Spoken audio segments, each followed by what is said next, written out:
말 많고 탈 많은 한진그룹 일가, 결국 조양호 회장이 주주 손에 물러나는 첫 번째 총수가 될까요? 국민연금이 조양호 회장의 사내이사 재선임에 반대하기로 했습니다. 화요일 뉴스나이트, 먼저 오늘의 주요 뉴스부터 보시죠. 박근혜 정부 시절 김학의 전 법무부 차관의 성접대 의혹과 관련해 당시 청와대 민정수석실이 관련 의혹을 구체적으로 파악하고 있었던 것으로 드러났습니다. 대면 조사까지 계획했다 무산됐는데 법무부 차관 임명을 강행했습니다. 단독 보도합니다. 국회 인사청문회에서 김현철 통일부 장관 후보자의 과거 발언들이 막말에다 이념 편향적이라고 집중 공격을 받았습니다. 문체부 후보자는 자녀의 고액 예금 등이 논란이 됐습니다. 표적 감사와 특혜 채용 의혹을 받는 김은경 전 환경부 장관의 영장이 기각되면서 청와대를 향한 검찰 수사도 차질을 빚게 됐습니다. 자유한국당은 박근혜 시절 블랙리스트와 무엇이 다르냐고 비판했습니다. 이진 씨 부모 살해 혐의를 받는 피의자 김다운의 얼굴이 공개됐습니다.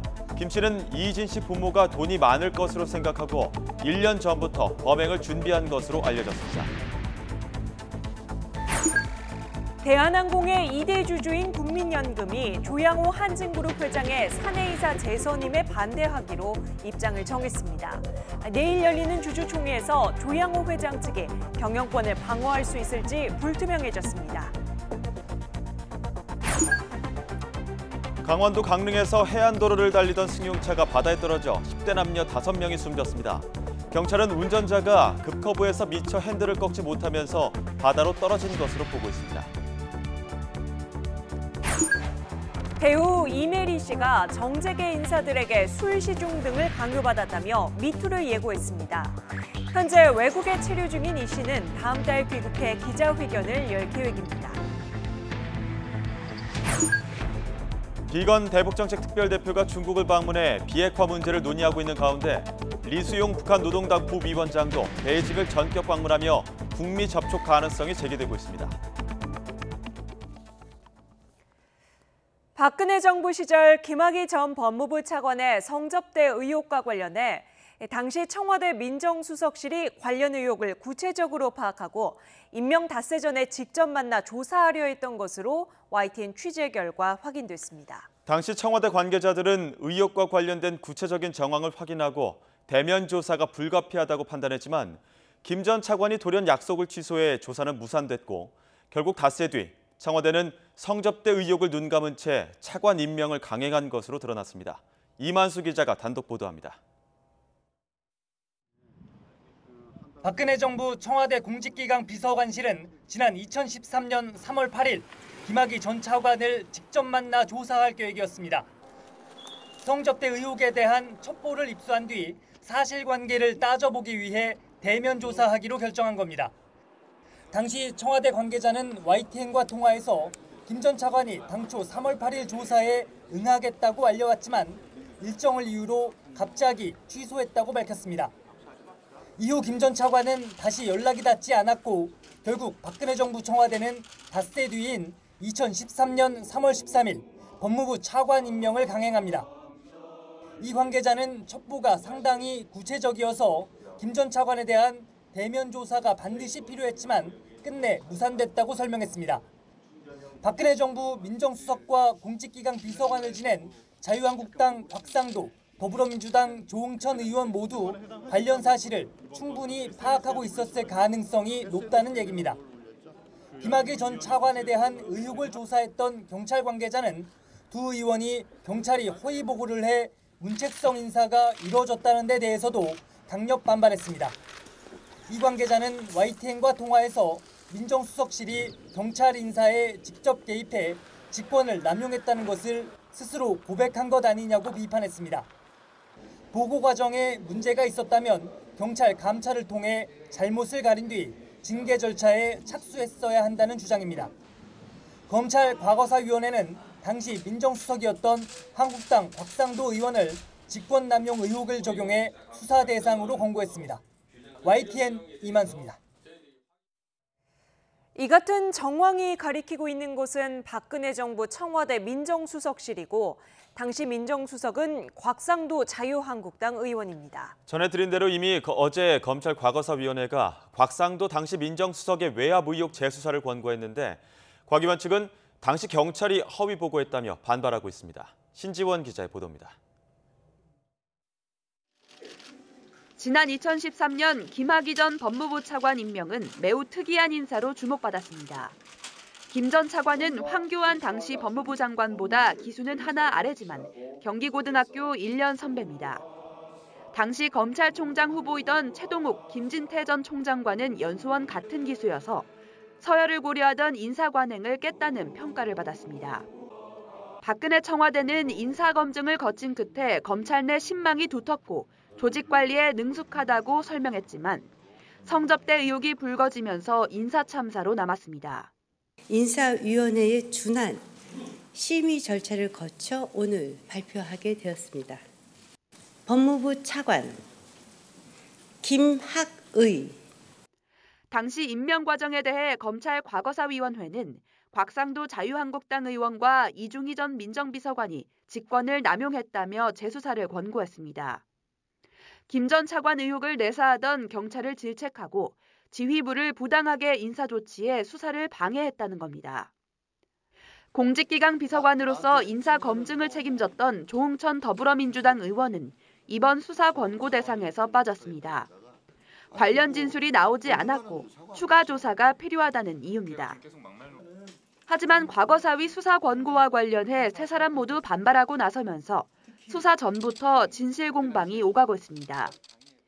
김 전 차관을 임명하기 직전까지 경찰 수사 책임자에게 비위 정황을 확인했지만 문제 없다는 보고를 들었다는 겁니다.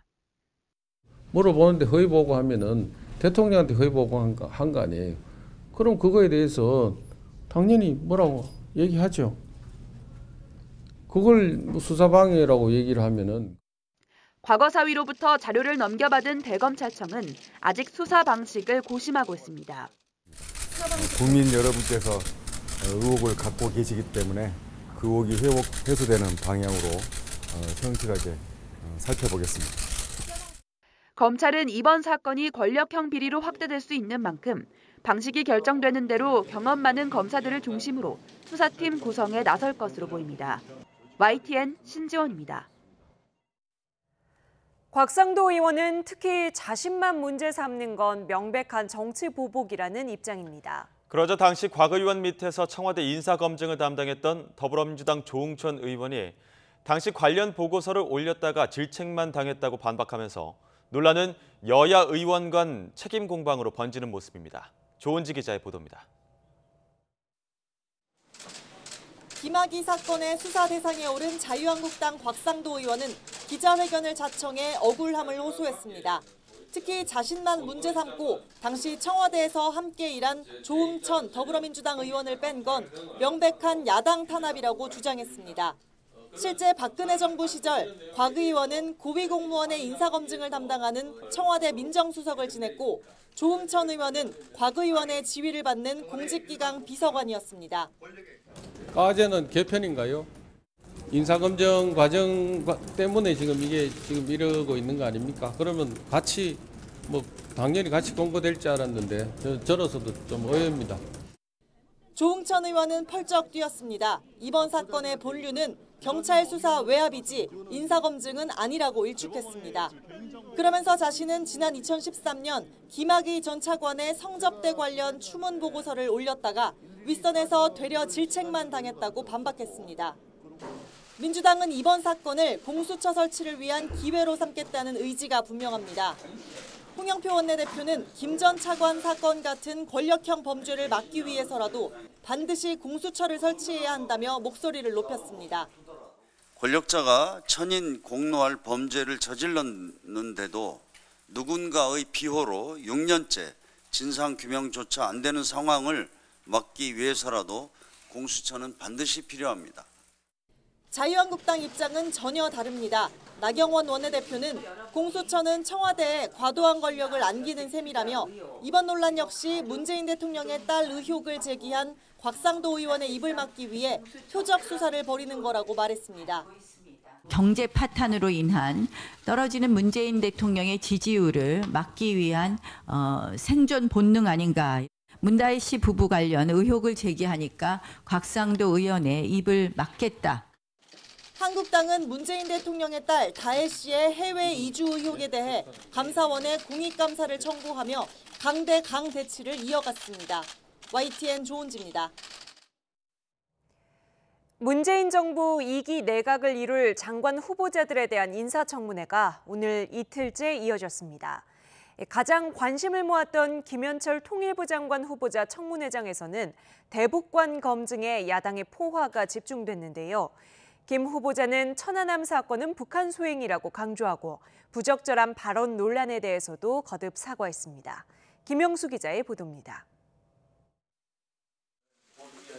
천안함 사건 9주기를 맞아 추모 배지와 리본까지 준비한 자유한국당 의원들은 김현철 통일부 장관 후보자를 상대로 대북관을 집중 따졌습니다. 특히 과거 SNS 글이 도마 위에 올랐습니다.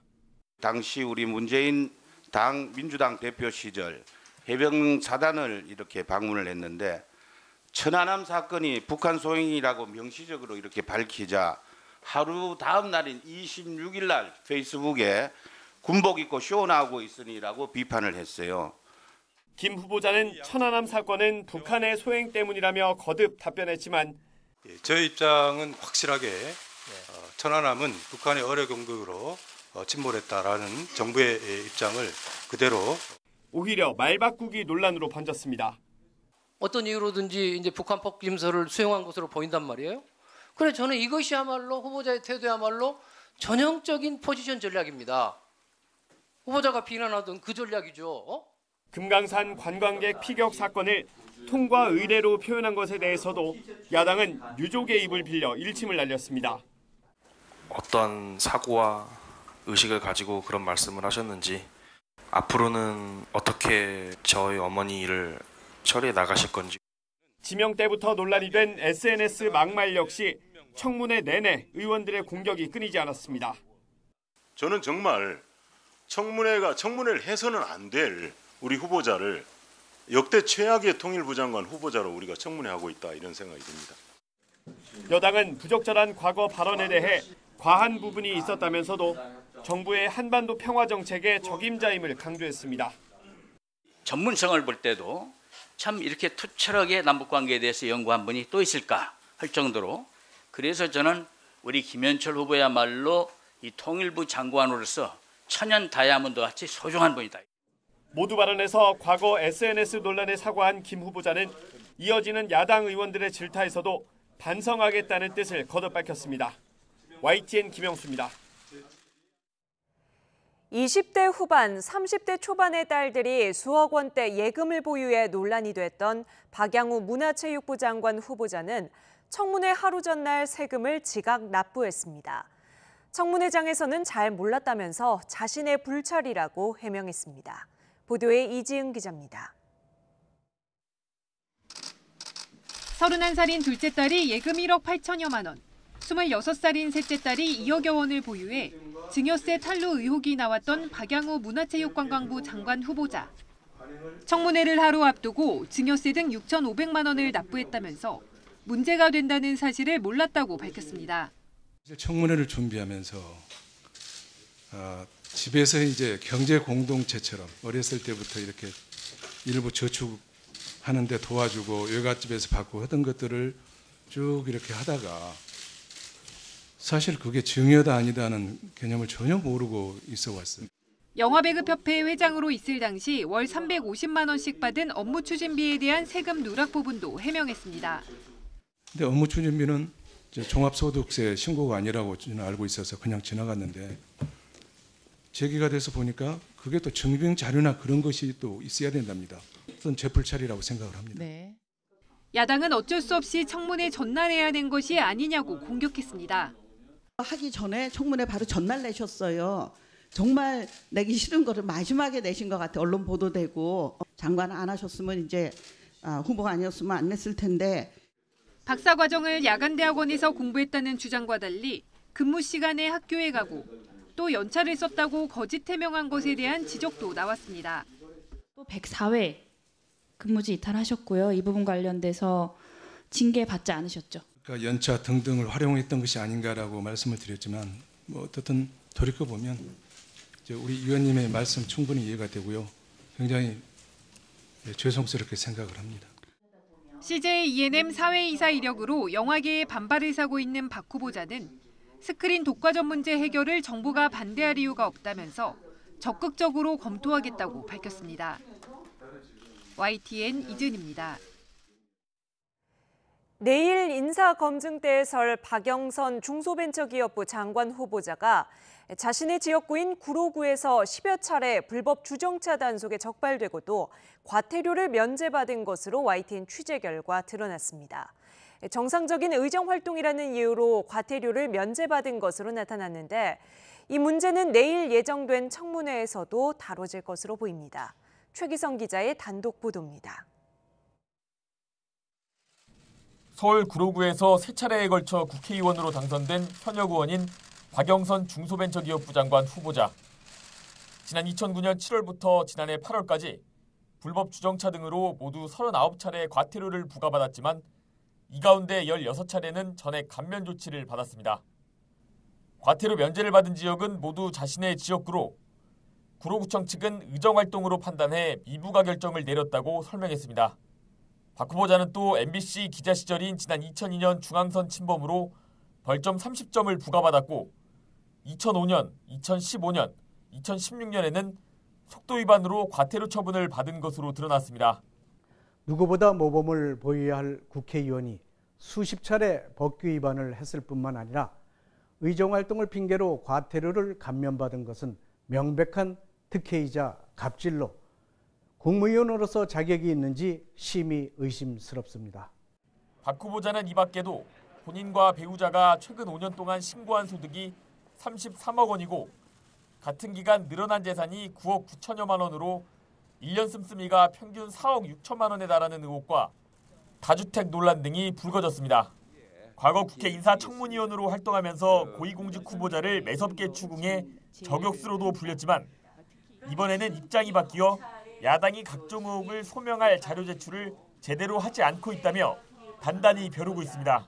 그동안 의회에서 각종 청문회에서 이 자료 요구를 그렇게 강하게 하였던 박영선 장관 후보자로서는 한마디로 내로남불 전형의 모습을 보여주는 것이라고 생각합니다. 같은 시간 열리는 진영행정안전부 장관 후보자 인사청문회에선 서울 용산 재개발 부동산 투기 의혹에 조동호 과학기술정보통신부 장관 후보자를 상대로는 큰아들 특혜 채용 의혹과 재산 형성 과정 등의 질의가 집중될 전망입니다.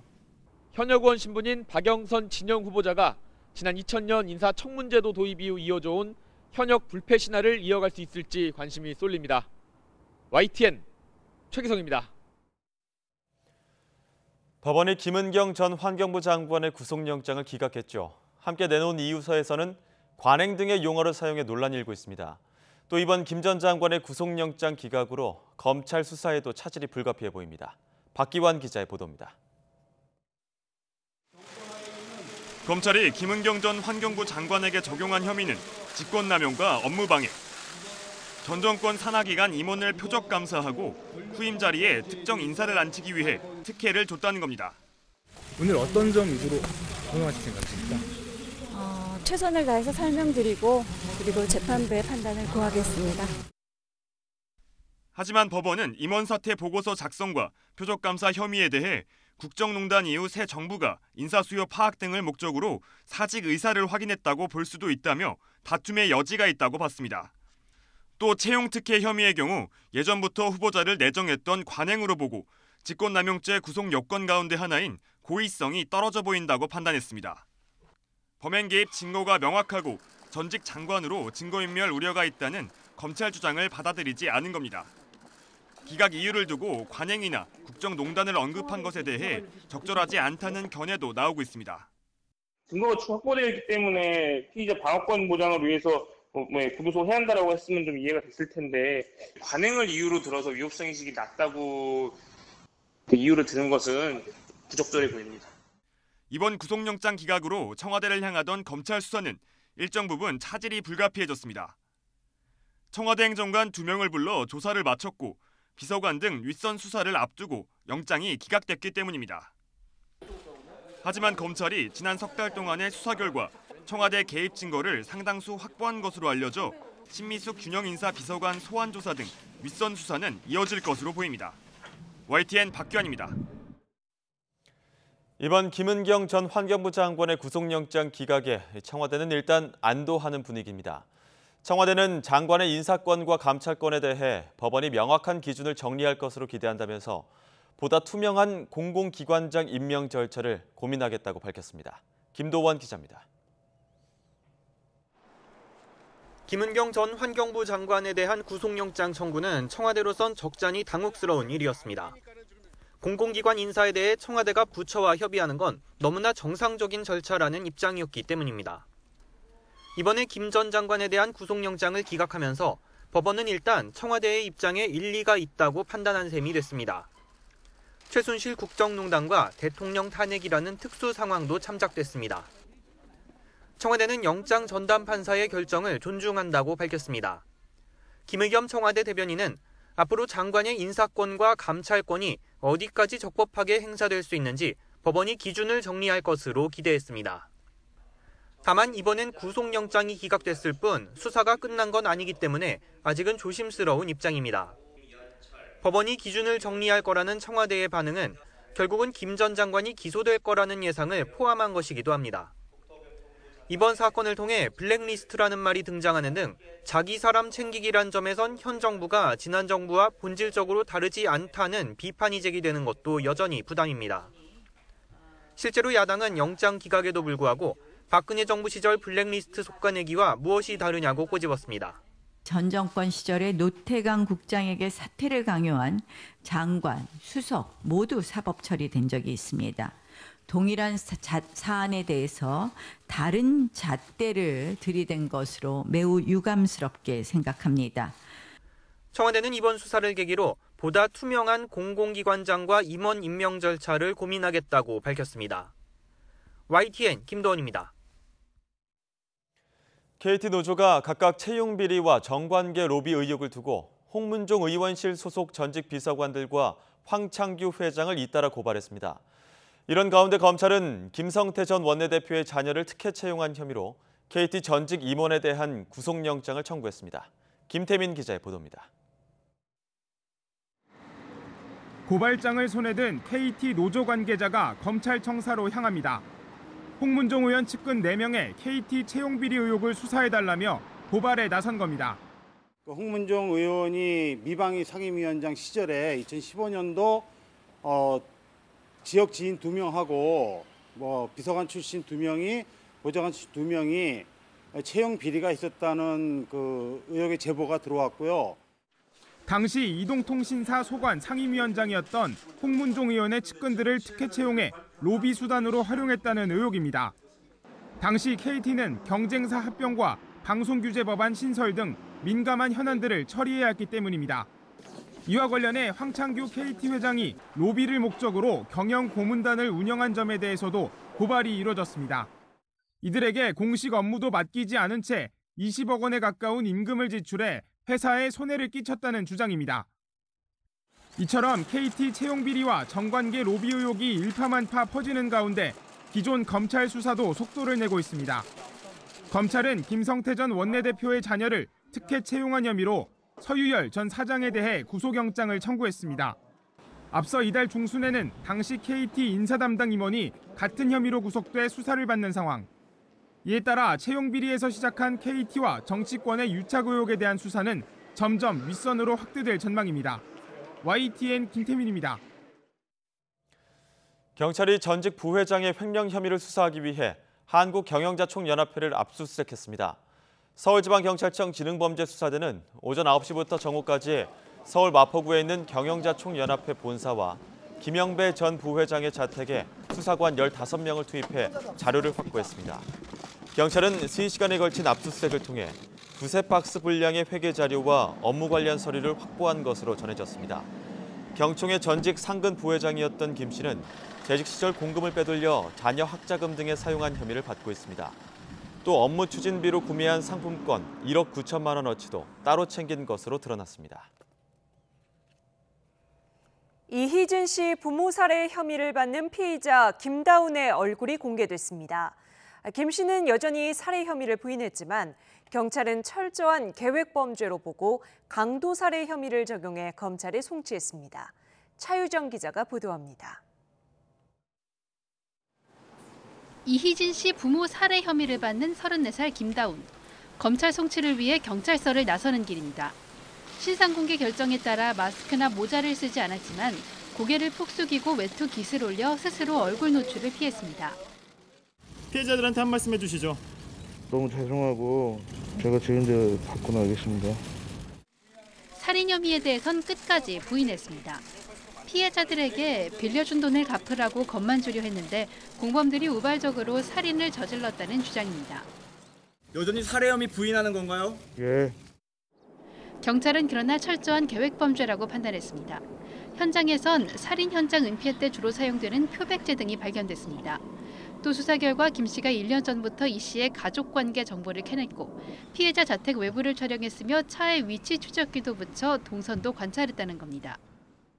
범행 당일 새벽인 19년 2월 25일 02시 25경 피해자 주거지 주차된 피해 차량에 위치 추적기를 부착하는 등 수감된 이 씨가 불법적인 주식 거래 등으로 챙긴 막대한 돈을 부모에게 보관시켰을 것으로 보고 범죄를 꾸몄다는 게 경찰 판단입니다. 경찰은 인터폴 적색 수배가 내려진 공범들의 신병을 확보하는 대로 국내로 송환해 조사를 이어갈 방침입니다. YTN 차유정입니다. 김다운은 피해자 차남을 추가 범행 대상으로 삼고 심부름센터에 납치 문의를 한 것으로 드러났습니다. 공범들이 돈을 가져갔다는 진술도 신빙성이 낮은 것으로 경찰은 파악하고 있습니다. 이어서 김다연 기자의 보도입니다. 범행 열흘 뒤인 지난 8일, 김다운은 일본 삿포로에서 풍경 사진을 이희진 씨 동생에게 보냈습니다. 범행 뒤 확보한 이희진 씨 어머니의 휴대전화를 이용했습니다. 마치 어머니가 살아있는 것처럼 꾸민 겁니다. 어머니인 척 아빠 친구 아들인 사업가를 만나보라는 모바일 메시지를 보낸 뒤 이 씨의 동생과 직접 만나기도 했습니다. 김다운은 범행을 사죄하기 위해서였다고 주장하지만 경찰은 사건 은폐를 위해 동생을 상대로 추가 범행을 계획한 것으로 보고 있습니다. 심부름센터에 납치 관련 문의를 했기 때문입니다. 김다운은 계획이 틀어지자 5천만 원을 써 밀항을 시도했습니다. 밀항을 할 수 있게 해달라 뭐 이렇게 요구하면서 5천만 원을 줬는데 실행을 못했다니까 안 됐다. 다른 범죄를 계획하고 만든 거 아닌가 이렇게 우리는 판단하고 있는 거지. 공범이 돈을 가져갔다는 진술에 대해서도 경찰은 의문을 제기했습니다. 공범이 해외 도주 전 방을 빼는 과정에서 집주인과 몇십만 원 때문에 실랑이를 하고 전화로 가족에게 돈을 빌리는 통화 기록이 있기 때문입니다. 경찰은 사라진 5억 원 가운데 이미 회수한 2억 5천만 원, 그리고 사용처가 확실한 1억 8천만 원을 뺀 나머지 금액에 대한 수사를 이어간다는 방침입니다. 이런 가운데 김다운의 변호인도 사임했습니다. 선임료 대부분이 범행 수익금이라는 사실이 확인되면서 선임료도 전액 반환한 것으로 알려졌습니다. 경찰은 아직 확인되지 않은 피해 금액 등에 대해서는 검찰 송치와 별도로 수사를 진행한다는 계획입니다. YTN 김다연입니다. 이른 아침 강원도 강릉의 해안도로에서 승용차 한 대가 바다에 빠진 채 발견됐습니다. 이 차량 안에는 10대 남녀 5명이 타고 있었는데 모두 숨졌습니다. 송세혁 기자가 보도합니다. 승용차가 바다에 빠진 채 뒤집혀 있습니다. 해경과 119 구조대원들은 차 안에 있던 사람들을 구조해 옮깁니다. 심폐소생술이 긴박하게 이루어집니다. 아침 6시 반쯤 강릉시 헌화로 해안도로 옆 3m 아래 바다에서 승용차 한 대가 떨어진 채 발견됐습니다. 승용차가 떨어진 곳입니다. 승용차가 들이받으면서 가드레일이 이렇게 부서진 것으로 보입니다. 난간이 없어졌더라고요. 그 아래를 보니까 차가 추락해서 차가 뒤집어져 있는 상태였습니다. 이 사고로 차에 타고 있던 19살 김모 군과 18살 이모 양 등 10대 남녀 5명이 숨졌습니다. 동네 친구 사이인 이들은 아는 형의 이름으로 차량 공유 애플리케이션을 통해 차를 빌린 것으로 확인됐습니다. 탑승자 가운데 2명은 운전면허증이 있는 것으로 조사됐습니다. 하지만 구조 당시 모두 안전띠가 풀어진 상태여서 운전자를 파악하기 어려운 것으로 전해졌습니다. 반바짝이 많이 찌그러져 있고 차 문이 안 열리는 상태였습니다. 차가 이제 추락한 지점은 한 20m 지점까지. 경찰은 승용차가 그 커브에서 미처 핸들을 꺾지 못하면서 바다로 떨어진 것으로 보고 있습니다. 경찰은 정확한 사고 경위를 파악하기 위해 블랙박스를 분석하고 있습니다. YTN 송세혁입니다. 전해드린 대로 숨진 10대들은 지인의 이름으로 유명 카쉐어링 업체에서 공유 자동차를 빌렸습니다. 제도가 이렇게 허술하다면 비슷한 사고가 또 나지 말란 법이 없습니다. 이어서 지환 기자가 보도합니다. 숨진 10대 5명은 휴대전화 앱을 통해 카쉐어링, 이른바 공유 자동차를 빌려 타다 사고가 났습니다. 해당 업체의 휴대전화 앱입니다. 만 21세 이상, 면허 취득 후 1년이 지나야 회원 가입을 할 수 있습니다. 2000년, 2001년에 태어나 아직 10대인 이들은 회원 가입 후 차를 빌릴 자격이 안 됩니다. 회원 가입한 사람이 아는 사람이더라고요. 아는 사람이 이제 차를 렌트해서 그래서 그걸 타고 다닌 것 같아요. 보험 문제가 있어서 만약 이렇게 사고가 나면은 렌터카 업체에서는 보험을 적용을 안 해주잖아요. 최근 젊은 층에서 인기인 공유 자동차는 신용카드와 운전면허증을 등록한 후 회원으로 가입하면 언제든 원하는 장소에서 차를 빌릴 수 있습니다. 직접 업체에 가지 않고 휴대전화만 있으면 차 문을 열고 운전과 결제가 그 자리에서 가능한 겁니다. 하지만 부작용도 속출하고 있습니다. 아이디와 비밀번호만 공유하면 운전 미숙자는 물론 만취 음주자도 차를 빌릴 수 있고 인증 방식을 악용할 경우 무면허 운전자와 미성년자도 운전할 수 있습니다. 실제 지난해 11월에는 술에 취한 대학생이 공유 차량을 몰다가 사고를 내 3명이 숨졌습니다. 저희가 본인 확인을 하는 거는 전화 주신 분한테 생년월일하고 성함 여쭤보는 게 다여서요. 고객님께서 맞다고 하시면은 저희 쪽에서 사실상 바로 알 수 있는 부분은 없습니다. 부작용을 막기 위해 차량 대여 시 문자 인증과 함께 휴대전화와 운전면허증, 결제카드의 명의가 같아야 회원에 가입할 수 있도록 하는 등 대책을 마련한 상황. 하지만 여전히 사고가 잇따르면서 실효를 거두지 못하고 있습니다. YTN 지환입니다. 부산의 대학교 앞에서 한 남성이 흉기 난동을 벌여 여대생이 크게 다쳤습니다. 난동을 부린 남성은 누구든 걸리면 살해하겠다는 마음이었다고 말했습니다. 김종호 기자가 보도합니다. 비명에 놀란 행인이 뒤를 돌아보고는 달아납니다. 곧이어 건물에서 여러 명이 도망쳐 나옵니다. 잠시 뒤 순찰차가 도착하고 경찰관들이 건물로 들어갑니다. 밖에서 웅성성대길래 밖에 나가서 봤더니 사람들이 을 보고 있어가지고 저는 이제 연예인 온 줄 알고 구경하고 있으니까 경찰분들이 뛰어오셔가지고 건물 안에 혼자 있던 남성은 경찰을 발견한 뒤 흉기를 내리고 손을 듭니다. 난동을 부린 이모 씨입니다. 이 씨는 옆 테이블에서 공부하던 여대생에게 흉기를 휘두르고 집기를 부수며 난동을 부렸습니다. 여대생과는 전혀 알지 못하는 사이였습니다. 다친 여대생은 병원으로 옮겨져 수술을 받았지만 생명에는 지장이 없는 거로 알려졌습니다. 경찰에 붙잡힌 이 씨는 누구든 걸리면 살해하겠다는 마음으로 흉기를 품고 돌아다녔다고 진술했습니다. 사회 불만도 많고 모든 게 이렇게 불만적인 상황이 되다 보니까 아마 주변에 있는 사람들 다 싫은 거예요 지금. 그리 보이는 기준데요. 또 분노 조절 장애로 치료받은 적이 있다고 주장했습니다. 하지만 여성을 범행 대상으로 삼았다는 점, 출동한 경찰관에게는 온순했다는 점을 보면 진술을 그대로 믿어야 할지 의문이 듭니다. 경찰은 이 씨의 구속영장을 신청했습니다. YTN 김종호입니다. 이부진 호텔신라 사장의 프로포폴 투약 의혹과 관련해 병원 마약류 장부가 조작됐을 가능성이 제기돼 경찰이 수사에 나섰습니다. 서울지방경찰청 광역수사대는 청담동의 H성형외과 측이 불법 투약 사실을 감추기 위해 관련 기록을 조작했을 가능성이 있는 만큼 확보한 자료를 살펴보고 있다고 밝혔습니다. 또 제보자 조사 과정에서 병원 직원들 카카오톡 대화방에 장부를 조작한 정황이 담겼다는 진술도 확보했습니다. 경찰은 압수물 분석을 마치는 대로 해당 병원 원장과 간호사 등을 불러 조사할 방침입니다. 배우 이메리 씨가 술 시중 등을 강요받았다며 정재계 인사를 향한 미투를 예고했습니다. 현재 카타르에 거주 중인 이 씨는 다음 달 초쯤 귀국해 기자회견을 열 예정입니다. 박석영 기자가 보도합니다. 지난 17일 배우 이메리 씨가 자신의 SNS에 올린 글입니다. 방송 고위 관계자가 자신의 출세를 위한 자리에 불러 술 시중을 들도록 사실상 강요했다는 내용이 담겨 있습니다. 또 돈 없고 방송에 나오지 않으면 여기에서라도 잘하라면서 웃었던 악마의 미소를 잊을 수 없다고 쓰여 있습니다. 게시글에 모 대학 언론홍보대학원 특정 기수인 정재계 인사들의 이름이 언급되면서 관심이 집중됐고 이후 해당 게시물은 삭제됐습니다. 현재 카타르에 있는 이 씨는 다음 달 초쯤 한국으로 돌아와 시민단체 정의연대와 함께 피해 사실을 공개하는 기자회견을 열 예정입니다.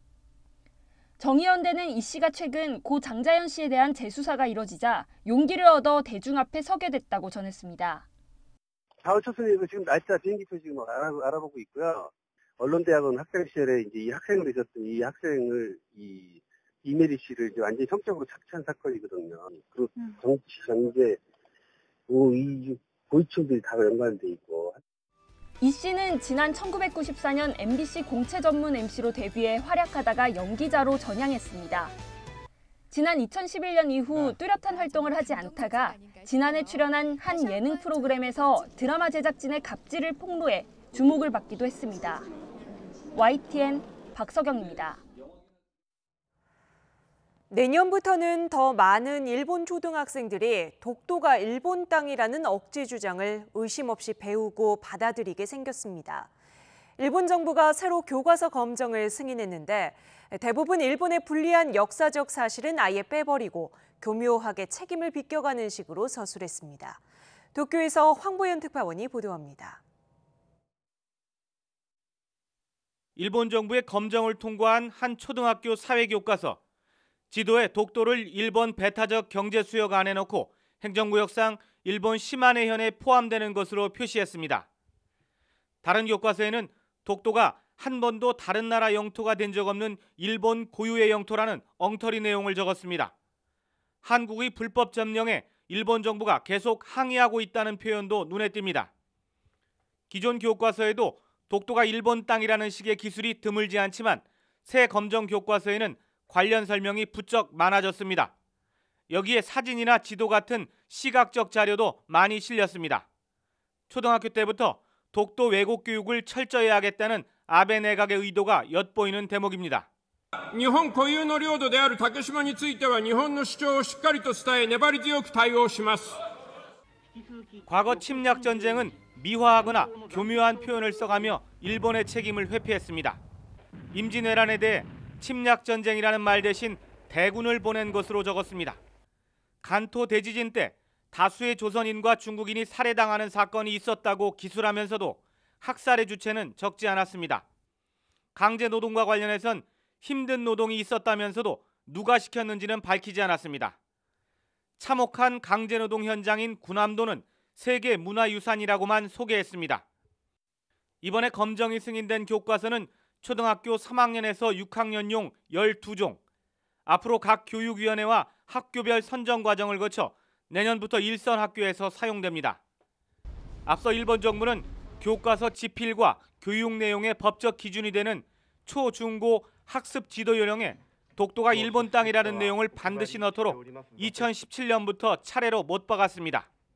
이를 바탕으로 한 첫 번째 결과로 이번에 초등학교 교과서 검정이 마무리됐고 이어서 내년과 후년에 각각 중학교와 고등학교 교과서 검정이 예정돼 있습니다. 도쿄에서 YTN 황보연입니다. 일본이 독도 왜곡 기술이 강화된 초등학교 교과서 검정을 승인한 것과 관련해 정부는 강력히 규탄하고 철회를 촉구했습니다. 정부는 오늘 외교부 대변인 성명에서 검정을 통과한 교과서는 초등학생들에게까지 그릇된 역사 인식에 기반한 잘못된 영토관념을 주입함으로써 한일 양국의 미래지향적 관계 발전에 부정적 영향을 초래할 것임을 일본 정부는 분명히 자각해야 할 것이라며 이같이 밝혔습니다. 이와 관련해 이태호 외교부 2차관은 오늘 오후 3시쯤 나가미네 야스마사 주한 일본 대사를 조치해 항의했습니다. 미국이 비건 대북 담당 특별대표가 중국을 방문했다고 공식 확인한 상황에서 리수용 북한 노동당 부위원장이 오늘 베이징을 방문했습니다. 두 사람이 만나 북미 간 대화 물꼬를 틀 가능성에 관심이 모이고 있습니다. 베이징에서 강성웅 특파원이 전해왔습니다. 베이징 서우드공항에 북한 고위관리가 도착한 모습이 카메라에 잡혔습니다. 북한 노동당 국제담당 부위원장 리수용입니다. 리수용의 베이징 방문은 북미 간 대화의 물꼬가 트이는 것 아니냐는 기대감 속에 이루어졌습니다. 마침 스티븐 비건 미 국무부 대북 담당 특별대표도 베이징에 체류 중입니다. 关于李柱庸访华，你问的这个问题，我目前没有可以发布的消息。关于比根朝鲜美国朝鲜政策的特别代表，我昨天已经回答过这个问题。 리 부위원장은 라오스를 공식 방문하는 도중에 베이징을 경유지로 들른 것입니다. 갈아탈 비행편을 기다리며 하루 정도 머물 것으로 알려졌습니다. 비건 대표와의 접촉 가능성이 제기되고 있는 것도 이 때문입니다. 트럼프 대통령의 추가 제재 반대에 북한이 연락사무소 복귀로 화답을 한 것도 좋은 신호입니다. 하지만 북한은 중국, 러시아와 정상회담을 준비하면서 여전히 새로운 길을 모색하고 있습니다. 미국도 제재 유지 방침은 확고합니다. 북한과 미국 어느 쪽도 아직 협상 재개 얘기를 꺼내지 않고 있습니다. 때문에 긴장은 여전하지만 하노이 회담 직후보다 여건은 나아지고 있습니다. 베이징에서 YTN 강성웅입니다. 대한항공의 2대 주주인 국민연금이 조양호 한진그룹 회장의 대한항공 사내이사 재선임에 반대하기로 입장을 정했습니다. 내일 열리는 대한항공 주주총회에서 조양호 회장 측이 경영권을 방어할 수 있을지 불투명해졌습니다. 김정회 기자가 보도합니다. 대한항공의 지분 11.56%를 보유한 국민연금이 조양호 한진그룹 회장의 대한항공 사내이사 연임에 반대표를 내기로 결정했습니다. 국민연금 수탁자 책임전문위원회는 이틀에 걸쳐 회의를 진행한 결과 위원 가운데 절반 이상이 반대 의사를 밝혀 이같이 결정했다고 밝혔습니다. 대한항공의 2대 주주인 국민연금이 반대 투표를 결정함으로써 대한항공 주주총회에서 조양호 회장 측이 경영권 방어에 성공할 수 있을지 불투명해졌습니다. 조 회장이 연임에 성공하려면 출석 주주의 3분의 2 이상인 66.7%의 지지를 받아야 합니다. 대한항공의 지분 구조를 보면 조 회장의 확실한 우호 지분은 한진칼 등 33.35%에 불과하고 2.14%의 우리사주 조합도 우호적인 입장을 취할 가능성이 커 보입니다. 반면 24.77%를 보유한 외국인 주주 가운데 해외 공적 연기금 3곳이 사전 공시를 통해 연임 반대 의사를 표했고 11.56%의 국민연금도 반대 대열에 합류했습니다. 관건은 소액주주의 선택입니다. 참여연대 등 시민단체들은 의결권 위임 운동을 통해 소액주주들의 반대표를 모으고 있습니다. 조 회장 측 역시 그룹 핵심 계열사인 대한항공의 경영권을 방어하기 위해 국내외 소액주주 모시기 경쟁을 벌여 주주총회가 끝나기 전까지는 어느 쪽도 결과를 자신하지 못하고 있습니다. 이와 함께 수탁자위원회는 27일 주총을 여는 SK의 최태원 회장 사내이사 선임 안건에 대해서도 기업 가치 훼손이나 주주권익 침해 이력이 적용된다며 반대를 결정했습니다. YTN 김정혜입니다. 대한항공은 이번 국민연금 측의 조양호 회장 연임 반대 결정에 매우 유감이라고 밝혔습니다. 대한항공은 입장 자료를 내고 국민연금의 이번 결정은 장기적 주주 가치를 고려하지 않은 것이라고 반발했습니다. 국민연금의 사전 의결권 표명은 위탁 운용사와 기관 투자자, 일반 주주들에게 암묵적인 영향을 미치기 때문에 신중한 판단을 내려야 한다며 특히 사법부 판결이 내려지지 않았음에도 무죄 추정의 원칙마저 무시하고 내린 결정이라고 비판했습니다. 손학규 대표에게 막말을 퍼부은 이원주 의원에 대해 바른미래당이 내부 징계 논의에 착수했습니다. 일부 당원들이 내일 이원주 의원을 징계해달라는 청원을 제출할 계획인 가운데 당 윤리위원장도 그냥 넘어갈 일이 아니라며 중징계 가능성을 내비쳤습니다. 우철희 기자의 단독 보도입니다. 바른미래당 지도부를 향해 강하게 반기를 들며 독자 행보를 거듭하고 있는 이현주 의원은 지난 20일 유튜브 방송에서 손학규 대표를 원색적으로 비난했습니다. 4.3 보궐선거에 나선 이재환 후보를 손 대표가 창원 현지에서 붙박이로 지원하는 것에 대해 반대 의견을 듣지 않는 벽창호라고 깎아내린 겁니다. 완전히 그냥 벽창호고요. 제가 알기로는 최고위원들이니까 하태경이나 이준석 이런 사람들도 아주 강력하게 반대한 걸로 알고 있는데. 찌질하다며 거친 말을 쏟아내기도 했습니다. 창원에서 숙식하고 하는 것도 정말 제가 보면 이게 좀 찌질하다, 솔직히 말해서. 아무것도 없이 그냥 나 살려주세요 이렇게 되면 짜증나요. 당장 바른미래당 내부는 발칵 뒤집어졌습니다. 원내대표 비서실장인 임재훈 의원은 공개회의석상에서 이현주 의원을 향해 직격탄을 날렸습니다. 해당 행위이자 인신공격성 발언에 분노하지 않을 수 없다면서 내부 총질을 그만하고 즉각 사과하라고 촉구했습니다. 당대표가 숙식을 하면서까지 온몸을 던져 최선을 다하고 있는데 찌질이니 벽창훈이 이런 인신공격성 발언에 대해서 저는 분노하지 않을 수가 없습니다. 급기야 당 대변인이 자기 당 소속 의원을 인격도 품위도 없는 오물투척꾼으로 칭하는 전무후무한 일까지 벌어졌습니다. 당 안팎에서 이현주 의원을 중징계해야 한다는 목소리가 들끓으면서 일부 당원들은 내일 당 윤리위에 이 의원을 제소할 방침입니다. 당 윤리위원회도 징계 논의에 착수했습니다. 바른미래당 송태호 윤리위원장은 YTN과의 통화에서 이현주 의원 발언의 심각성을 충분히 인지하고 있다면서 그냥 넘어갈 수 있는 일은 아니라고 말했습니다. 바른미래당 당원 당규에는 당원의 청원이 있거나 윤리위 직권으로 징계 절차에 돌입할 수 있는데 가장 낮은 단계의 경고에서 최고 당원권 정지와 제명까지 가능합니다.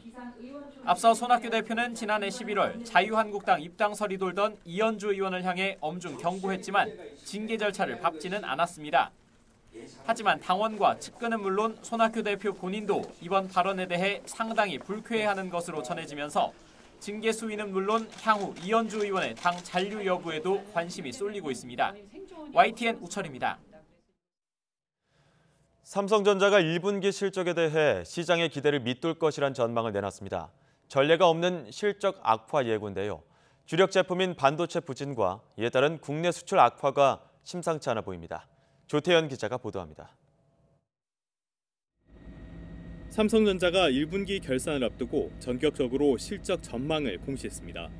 반도체와 디스플레이 환경이 예상보다 더 나빠져 1분기 실적이 시장의 기대를 밑돌 것으로 보인다는 겁니다. 지난해 4분기에 이어 다시 한 번의 어닝 쇼크를 공식화한 건데 삼성전자가 결산도 끝나기 전에 실적 전망을 설명한 건 이번이 처음입니다. 사상 초유의 실적 예고까지 할 정도로 실적이 나빠진 건 최근 반도체 가격의 급락과 무관하지 않습니다. 지난달 우리나라의 전기 전자기기 전체 수출액 변동을 말하는 수출 금액 지수는 1년 전보다 무려 20%나 급락했습니다. 물량도 9% 가까이 줄며 양과 질 모두 악화하는 모습을 보였습니다. 주력 수출 품목인 전기 전자기기가 휘청거리면서 지난달 우리나라 전체의 금액 기준 수출 지수도 10% 가까이 추락했습니다. 2016년 8월 이후 2년 반 만에 가장 나빴습니다. 미국과 중국의 무역 분쟁에 세계 경기 악화라는 악재가 겹치면서 갈수록 수출 부진에 대한 우려가 커지는 상황. 지난해에 이어 2년 연속 수출 6천억 달러 달성에 경고등이 켜진 셈입니다. 수출 비중이 높은 반도체 수요가 둔화하는 가운데 길게는 내년까지도 가격 상승이 어려워 보이는 상황 등을 볼 때 아마도 하반기 중에 전반적인 수출 개선이 쉽지만은 않아 보입니다. 정부가 수출을 지원하기 위한 단기 대책에 더해 전통적 주력 수출 산업의 아성을 뛰어넘을 만한 신성장 동력을 발굴하는 데 정책 역량을 집중해야 한다는 지적이 나오고 있습니다. YTN 조태현입니다. 정부가 경제 활력을 높이기 위해 내년에도 재정을 적극적으로 활용하겠다는 방침을 세웠습니다. 이에 따라 내년에는 사상 최대 규모인 500조 원이 넘는 예산이 편성될 거란 전망이 우세합니다. 김평정 기자입니다.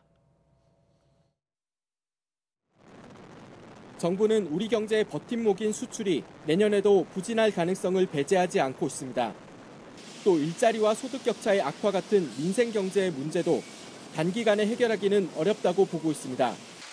이에 따라 정부는 경제 활력 등을 위해서 재정을 적극적으로 운영해야 한다는 원칙을 내년 예산안을 짤 때도 적용하기로 했습니다.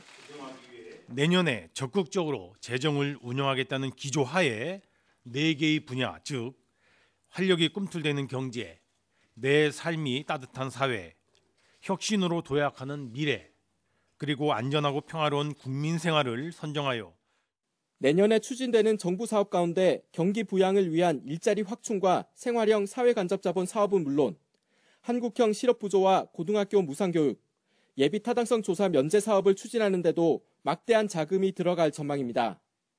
정부는 내년에 써야 할 재정이 올해보다 7.3% 증가할 걸로 예상하고 있는데 올해 예산인 469조 5천억여 원을 토대로 단순 계산하면 내년 예산은 최소 503조 원은 돼야 한다는 결론이 나옵니다. 정부 예산이 300조 원에서 400조 원이 되는데 6년이 걸렸던 걸 고려하면 400조 원에서 500조 원이 되는 데는 그 절반인 3년밖에 안 걸리게 되는 셈입니다. 급격한 지출 확대가 재정 건전성 악화로 이어지지 않도록 정부는 의무 지출이 아닌 각 부처의 재량에 따라 조절할 수 있는 사업은 지출 규모를 10% 줄이기로 했습니다. 재량 지출 10% 절감을 목표로 기존 재량 지출의 절감 계획을 우선으로 수립해서 신규 소요에 충당하는 방향으로 저희들이 투자 계획을 수립해볼 생각입니다. 정부는 미세먼지를 줄이는 사업에도 투자를 늘리기로 하고 각 부처의 요구를 수렴해 오는 9월 초에 내년 예산안을 국회에 제출할 계획입니다. YTN 김평정입니다. 2020학년도 대학 수학능력시험이 오는 11월 14일 목요일에 실시됩니다. 한국교육과정평가원은 지난해 초고난도 문항 출제로 비난이 일었던 만큼 올해는 초고난도 문항 출제를 지양하겠다고 밝혔는데요. 성기선 한국교육과정평가원장의 발표 내용 직접 들어보시겠습니다. 작년 수능 및 올해 모의 평가 결과와 같은 실증 자료를 바탕으로 예년의 출제 기조를 유지하여 난이도의 급변 없이 적정 난이도를 달성할 수 있도록 노력하겠습니다. 특히 지난 수능의 국어 31번 문항과 같은 초고난도 문항의 출제는 지양하도록 하겠습니다.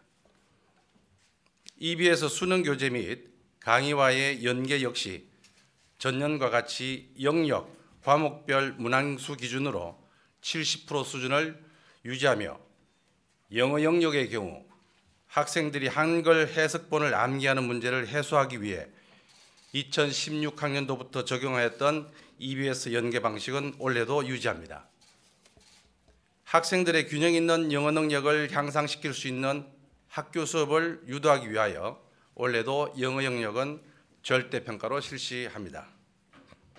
필수로 지정된 한국사 영역의 경우 우리 역사에 대한 기본 소양을 평가하면서도 수험 부담은 최소화될 수 있도록 핵심 내용 중심으로 평이하게 출제할 것입니다. 특히 필수화 취지에 따라 한국사 영역 미영시자의 경우 수능 성적 전체가 무효 처리되어 성적 통지표가 제공되지 않습니다. 1980년대 말 젊은 세대에게 큰 반향을 일으켰던 허영만 작가의 대표작 오한강이 25년 만에 독자를 다시 찾아왔습니다. 허영만 작가는 분단의 현실 속에서 만화의 주인공이 겪은 이념의 극한 대립이 아직도 계속되고 있는 것을 안타까워했습니다. 허 작가를 이규준 기자가 만났습니다. 허영만 화백이 김수영 작가와 함께 만든 오한강은 해방에서 1987년 6.29 선언까지 격동의 현대사를 다룬 만화책입니다. 서슬퍼런 군사정권 아래에서 금기시됐던 시위 장면과 고문 등 민주화 과정을 사실적으로 묘사함은 물론 북한 인공기까지 담아 출간 당시 대학생들의 필독서로 주목을 받았습니다. 서울대 도서관에서 대여율 1위. 그리고 저기 연대 쪽 신촌에서 얘기 나오는 거가 대학생 필독서. 거기 이제 데모하는 노래도 나오고 그러니까 야, 이 허영만도 운동권에 있었을 거다. 반공 만화를 그려달라는 안기부의 요구에 당국의 간섭을 배제해달라는 소신을 관철한 뒤 월간지 만화 강장에 연재하게 된 일화는 유명합니다. 이때를 이용해서 내가 하고 싶은 얘기를 좀 해야 되겠다. 그래가지고 토를 달았죠. 다 끝날 때까지 간섭을 절대 하지 마라. 오케이 하고 그래갖고 연재를 시작한 거예요. 좌우 이념의 대립 속에서 고통을 겪은 화가 이강토 부자를 주인공으로 분단의 현실을 재조명해 첫 이데올로기 만화라는 평가를 받았음에도 작가의 마음은 여전히 무겁습니다. 남북 화해 시대를 앞두고 여전히 이념의 극한 대립에 시달리고 있는 우리 사회의 현실 때문입니다. 이때쯤은 좀 정리돼 있어야 되지 않나? 시간상. 근데 아직도 정리 안 돼가지고 무슨 뭐 이쪽이 낫네 저쪽이 낫네 그러면서 다툼을 하고 있는 것이 참 안타까워요. 25년 만에 복권에 맞춰 독서의 밀리의 서재가 태극당과 손잡고 기획 전시와 함께 전자책 서비스를 시작했고 가디언 출판사는 오한강을 5권으로 묶어 다음 달 중순 정식 출간할 예정입니다. YTN 이교준입니다. 안중근 의사의 109주기 추모식이 오늘 서울 남산에서 열렸습니다. 안중근 의사 숙모회는 오늘 오전 10시 남산 안중근 의사 기념관에서 후손들과 군인, 학생 등 500여 명이 참석한 가운데 추모식을 열었습니다. 오늘 행사에는 동양 평화론 연구를 주도해온 일본 인사 20여 명도 참석했습니다. 유네스코 세계기록유산인 조선 왕조실록 96책이 추가로 확인됐습니다. 문화재청은 1973년 실록을 국보로 지정할 당시 일부가 누락됐다는 사실을 2016년 알게 된 뒤 2년 동안 소재지 파악 조사를 벌인 결과 국가기관과 대학에서 96책을 발견했다고 설명했습니다. 문화재청은 추가로 발견된 조선 왕조실록에 대해 문화재위원회의 심의를 거쳐 국보로 지정할 계획입니다. 영국 하원이 테리사 메이 총리가 유럽연합과 합의한 브렉시트안이 아닌 EU 관세 동맹 잔류와 제2국민투표 개최, 그리고 브렉시트 철회 등 다양한 대안을 놓고 끝장 투표를 벌입니다. 영국 하원은 런던 의사당에서 브렉시트 향후 계획 관련 정부 결의안 및 의원 수정안을 찬성 329표, 반대 302표로 27표 차로 가결했습니다. 올리버 레트윈 보수당 의원이 제출한 수정안은 과반 지지를 받을 수 있는 브렉시트 방안을 찾을 때까지 여러 옵션에 대해 투표를 하는 이른바 의향 투표를 실시하는 게 골자입니다. 네, 뉴스나이트가 전해드리는 생활의 팁 알아요 시간입니다. 5세대 이동통신 5G 서비스 시작을 앞두고 휴대전화 사기 판매 사례가 심상치 않게 나타나고 있습니다. 불법 지원금 등을 약속한 뒤 돈만 받고 중독을 감추는 경우 등 수법도 다양하다고 하는데요. 구매하실 때 영업장에 게시된 사전 승낙서 같은 판매자 정보를 반드시 확인하는 게 필요하고요. 휴대전화 가격이 지나치게 싸거나 택배 등을 통해 신분증을 요구할 경우에는 반드시 주의해야 한다는 사실 꼭 기억하시기 바랍니다. 네, 다음 달 1일부터 부대한 휴대전화 사용이 전면 확대되면서 병사 전용 요금제가 나옵니다. 매달 3만 원대 요금으로 통화와 문자 메시지, 데이터를 사실상 무제한으로 사용할 수 있다고 하는데요. 입대 전에 사용하던 단말기를 그대로 이용하면 2만 원대로 할인을 받을 수 있어서 알뜰폰의 경우는 최저 9,900원까지 더 저렴한 요금제를 쓸 수 있습니다. 통신사 대리점이나 고객센터를 통해 병적 증명서 등을 제출하면 되고요. 입대하면서 휴대전화 사용을 정지해둔 병사들은 전화로도 요금제 변경 신청이 가능합니다. 네, 내년에 군대에 가는 병역 의무자들의 경우 모레부터 입대를 희망하는 달을 선택할 수 있습니다. 병무청이 현역 입영 날짜를 홈페이지와 스마트폰 앱을 통해 선착순으로 접수하게 되는데요. 내년 입영 일자와 부대는 올해 12월 최종 결정됩니다. 미리미리 계획 세우시는 것도 좋을 것 같네요. 다음 달 8일부터 만 원에서 3만 원 정도면 한방병의원에서 추나 치료를 받을 수 있게 됩니다. 지금까지는 비급여 치료여서 한방병의원별로 가격 차이가 있었는데요. 연간 20회 안에서 추나 요법을 받을 수 있고요. 한의사 1인은 하루에 18명까지만 진료를 할 수 있습니다. 네, 앞으로 35살 이상 흡연 여성이 경구 피임약을 복용할 수 없도록 규제가 강화될 것으로 보입니다. 흡연은 경구 피임약으로 인한 심혈관계 부작용 위험을 높이는데 35살 이상 여성의 경우 이러한 위험이 높게 나타났습니다. 이번 규제 변경 대상의 의약품은 머시론, 마이브라 등 11개 업체 18개 품목입니다. 꼭 확인하셔서 해당 약품을 복용하는 35살 이상의 흡연 여성이라면 복용을 중단하거나 반드시 금연하셔야 됩니다. 네, 지금까지 무료로 진행됐던 카카오페이 은행계좌 송금 서비스가 2년 만에 끝이 납니다. 다음 달 3일부터 계좌 송금이 월 10회까지만 무료이고요. 이후에는 건당 500원의 송금 수수료가 발생하게 됩니다. 다만 카카오톡 친구 송금이나 카카오페이 연결 본인 계좌 송금은 계속해서 수수료를 내지 않아도 된다고 합니다. 지금까지 알아요였습니다.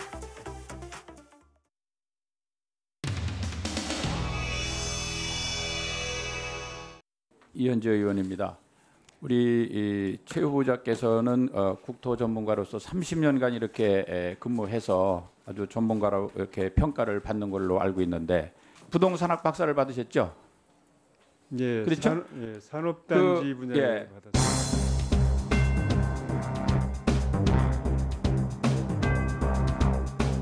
세종시 특별공급 당첨 당시에 국토부 2차관으로 근무를 하셨죠? 네, 맞습니다. 당시에도 2주택으로의 신분이 있었고 투기의 목적이 아니라면 굳이 세종시에서 64평형 펜트하우스를 청약할 이유가 없다고 생각을 합니다. 지금 2월 18일 이전까지 세 채를 보유하셨어요. 세 채를 실거름 목적으로 보유한 게 정당합니까? 네, 결과적으로 그건 바람직하지 않다고 생각합니다. 알겠습니다. 전부 투기 지역이에요. 투기 과열 지역, 투기 지역. 이거는 주거보다는 시세 차익을 노린 투기 아니냐. 지금 구입 시하고 가격을 보면은 분당 상록은 1억 5천에 했는데 지금 10억이 되고 잠실 헬스는 3억 천인데 13억이 되고 세종 펜트하우스는 6억 8천이었습니다. 요거는 실거래가 인근 실거래 가격이 최근 게 없어서 17년 5월 가격입니다. 그 기준으로 할 때 5억 차액. 그래서 세 채가 합을 하니까 시세 차익이 23억이다. 장관 후보자 모두 발언에서 쪽방이나 고시원, 비닐하우스 취약계층이 많다고 했습니다. 이러한 취약계층을 위해서 일한다고 하시면서 이렇게 세 채를 가지고 국토부 장관으로서 제대로 일을 할 수 있겠느냐? 이번 계기로 더 각오를 다지고 서민 주거복지에 만전을 기하도록 하겠습니다. 분당이나 잠실 집을 매각하시려고 했습니까? 그렇습니다. 매각하려고 했습니다만은 그때가 이제 2008년 당시였습니다. 그때 주택 가격이 급등했다가 다시 떨어지는 상황이었고. 아니 그러면은 가장 최고조로 올랐을 때 그때 올랐을 때 팔았어야 되는 거 아니에요? 네, 그런 면은 제가 둔감합니다. 좋아요. 근데 그러면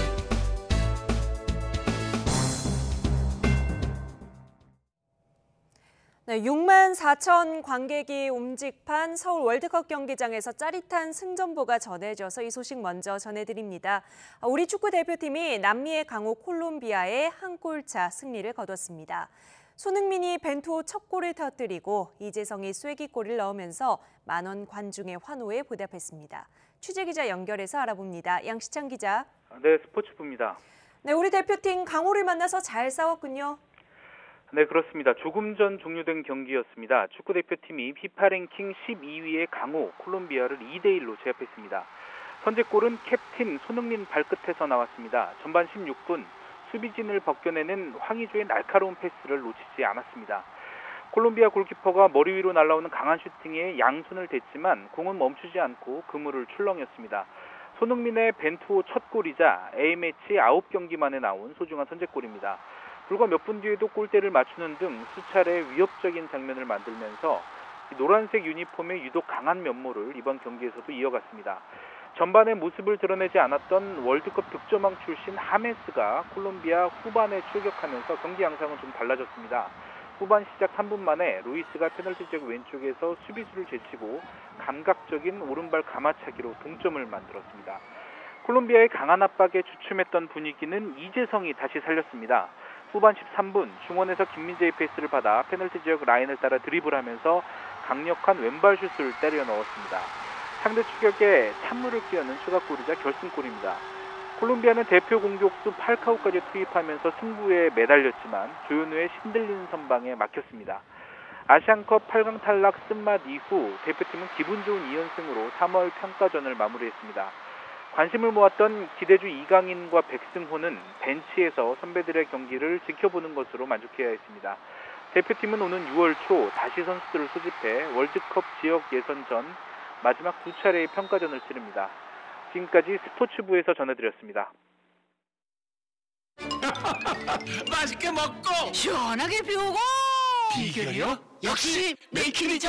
변비, 복부 백만, 식욕 부진 한 번에 싹 메이킨. 메이킨으로 유쾌 상쾌 통쾌 변변 메이킨. 중국 시인 두보와 이백이 찬양한 그곳 장강 삼협. 고품격 럭셔리 크루즈로 여러분을 모십니다. 품격 있는 장강 삼협 여행 센츄리 크루즈. 가까운 여행사에 문의하세요. 배우 박소연이에요. 좌우로 정렬 2588 대리운전 2588 박소연. 좌우가 똑같아요 2588 대리운전 좌우로 정렬 2588 잠깐! 그냥 아무 칫솔이나 쓰시려고요? 칫솔모가 3개니까 진짜 좋더라고요. 3개의 칫솔모가 왕복과 틀어내림을 동시에 쿨샤로 바꾸세요. 깜짝 놀랄 거예요. 자동 칫솔 쿨샤.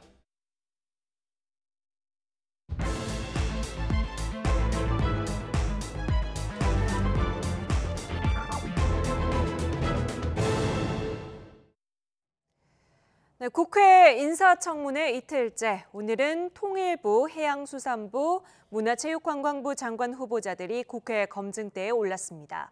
예상대로 김현철 통일부 장관 후보자의 청문회장에서 가장 날선 질타와 여야 공방이 이어졌는데요. 여러분은 어떻게 보셨습니까? 나이트 포커스에서 다시 한번 짚어보죠. 먼저 김근식 경남대 교수, 최영일 시사평론가와 함께합니다. 두 분 어서 오세요. 안녕하세요. 네, 청문회 시작 전부터 야당의 표적 1순위였죠. 김현철 통일부 장관 후보자에 대한 인사청문회. 주제어 영상으로 분위기 먼저 보고 오겠습니다.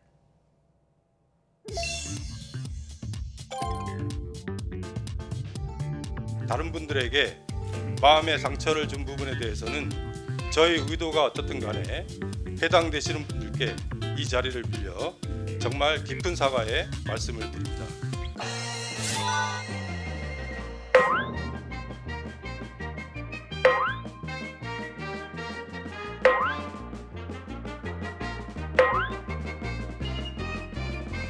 뭐? 언어적인 표현만 문제가 있나요? 학자가 정치를 바라보는 시선 자체가 너무 좁았다고 생각합니다. 감염된 좀비라든지 무슨 껌 뭐 이런 쇼 같은 발언한 것은 잘못된 것이죠. 네, 깊이 반성하고 있습니다. 이 자리에 계신 여당 의원 한 분에게도 도저히 해서는 안 될 욕설에 가까운 비난을 했어요. 세상을 향해서 내뱉는 언사들이 전 지식인이나 대학 교수라고는 도저히 믿기지 않는 수준입니다.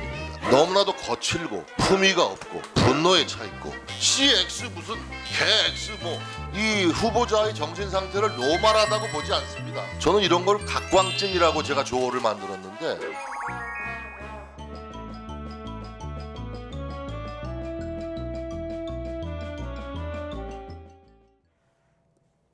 네, 전체적으로 김현철 후보자가 몸을 바짝 낮춘 것 같았는데요. 네. 두 분 오늘 청문회 어떻게 보셨어요? 이 문제될 만한 것들이 다 짚어졌습니다. 사실은 저 문제가 되는 대목이죠. 지식인으로서 학자로서뿐만 아니라 이제 통일부를 이끌어야 되는 수장, 네. 통일부 장관직에 적절하진 않죠. 비판을 많이 받았는데 오히려 이런 대목의 비판을 많이 하다 보니까. 네. 정책 검증 부분은 좀 소홀했던 것 아닐까. 균형이 조금 허물어진 안타까움은 있다. 이런 관전평을 드리고 싶습니다. 네, 김 교수께서는 합격점 줄 수 있겠습니까? 저 개인적으로 북한 학계에서 같이 오랫동안 인연이 있기 때문에 평가를 내리기 좀 그렇고요. 그런데 크게 두 가지 아니었습니까? 하나는 이제 SNS를 통해서 과거 공직자가 아닌 시절에 했던 거친 언사들인데 네. 이 부분은 여야 의원들 공이 톡톡하게 혼났고 네. 또 오늘 하루 종일 청문회 동안에 김현철 후보가 가장 많이 썼던 단어가 송구, 죄송, 더 이상 노력하겠습니다, 반성. 반성 이런 거였습니다. 네. 그러니까 앞으로라도 더 이상 이제 특히나 장관이라는 국무위원이 되면 사실상 말 한마디에도 굉장히 조심을 해야 되니까 네. 그 부분을 좀 고쳐주길 바라고요. 정책과 관련해서 이제 여당, 야당이 서로 다른 대북 정책의 방향을 갖고 있기 때문에 김현철 후보가 아마 문재인 대통령이 지명한 나름대로 이유가 있을 겁니다. 그것을 추진하더라도 네. 야당의 목소리나 야당의 문제 제기도 충분히 귀를 기울여서 네. 협치와 통합의 방향으로 대북 정책 해주길 바랍니다. 네, 그 부분에 대해서도 짚어보도록 하죠. 일단 김현철 후보자는 과거 SNS에 남긴 말들이 논란이 됐습니다. 보고 오셨지만 야당의 한 의원은 각광증이다 이렇게 평가하기도 했는데 각광증이 뭘까요? 직접 듣고 오죠. 저는 장관 국무위원으로서 자질은 이미 불합격으로 검증이 됐다라고 생각을 합니다. 그리고 좀 걱정이 되는 것이 이 SNS에 했다 그러는데 참 본인이 주목을 자꾸 끌어야 되는 그런 버릇 습관이 있어요.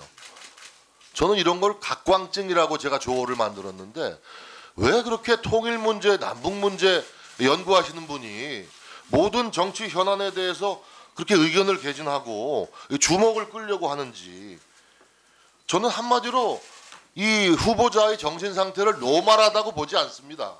정진석 의원님께서 후보에 대해서 좀 거친 표현을 한 것을 유감으로 생각을 합니다.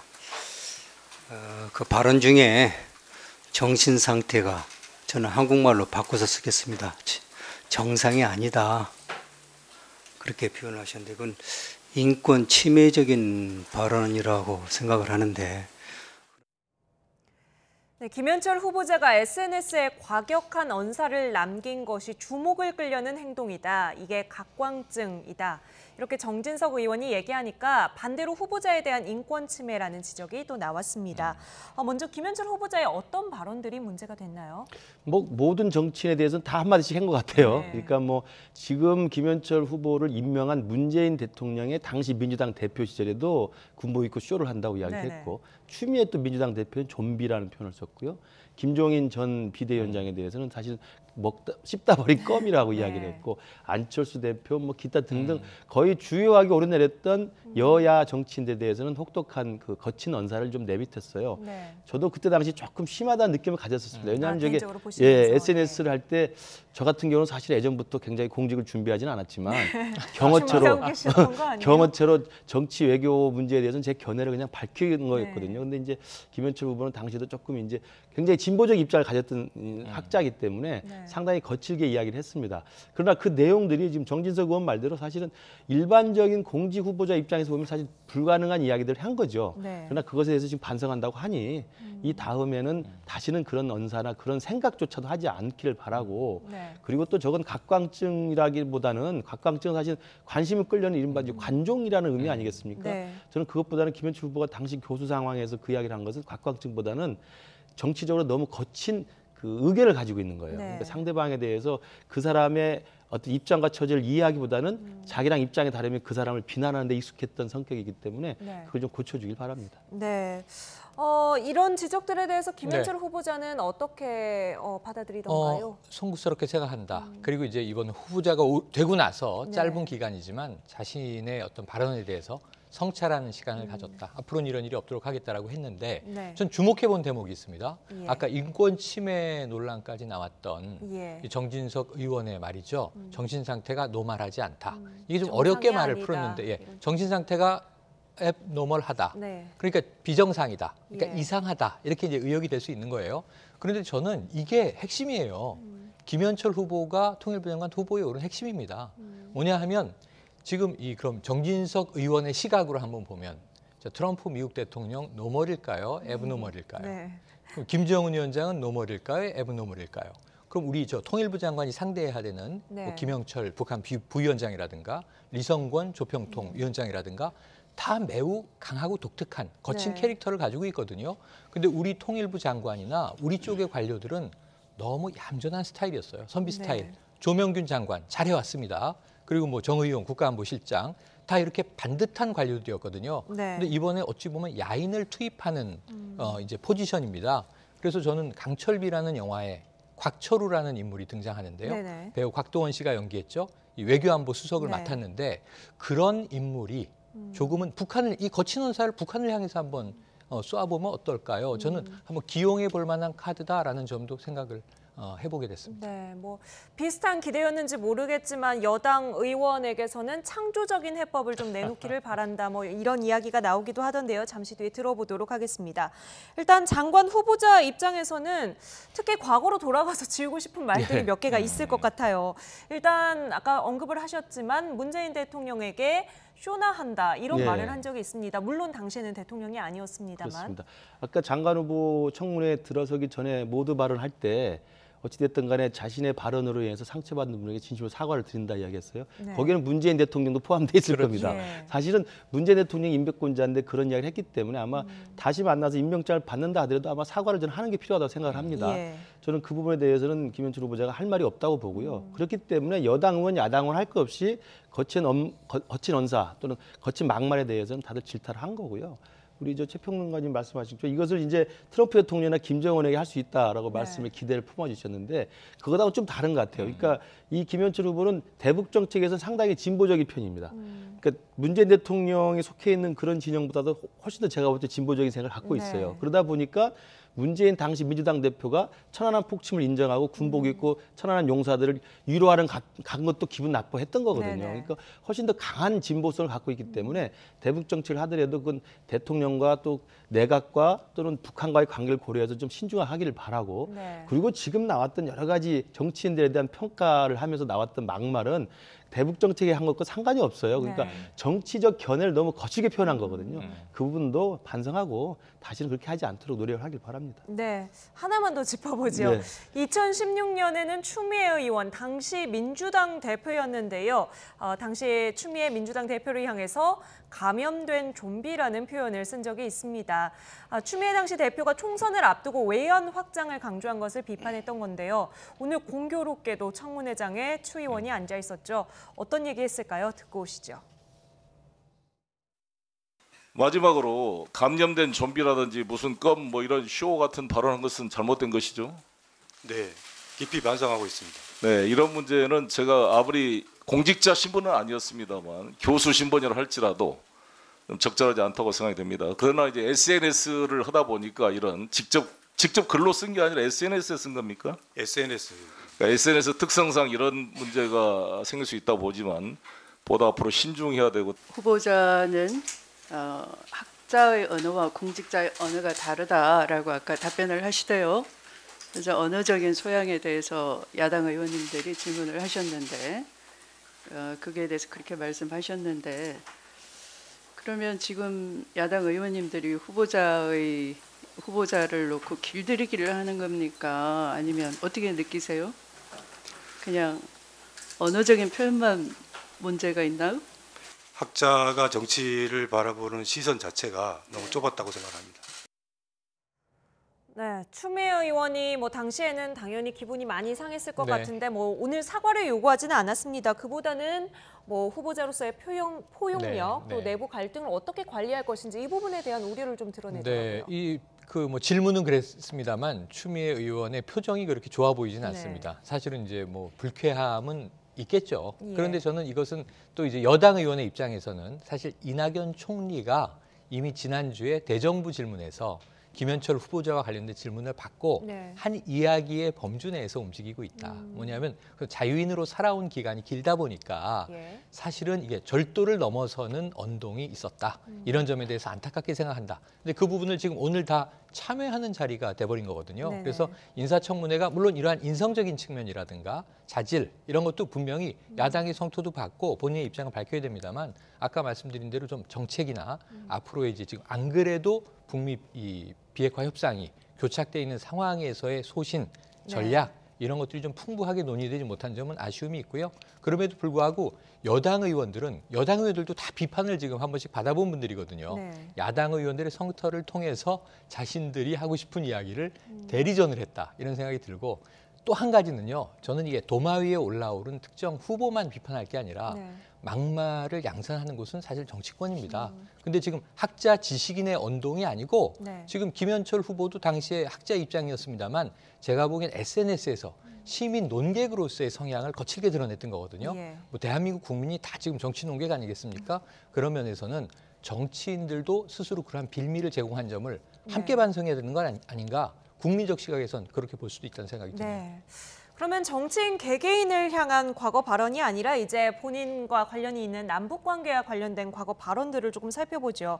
앞서 박왕자 씨 피살 사건에 대해서 통과 의례라고 표현한 부분이 논란이 됐는데 네. 이 부분에 대해서는 어떻게 해명을 했나요?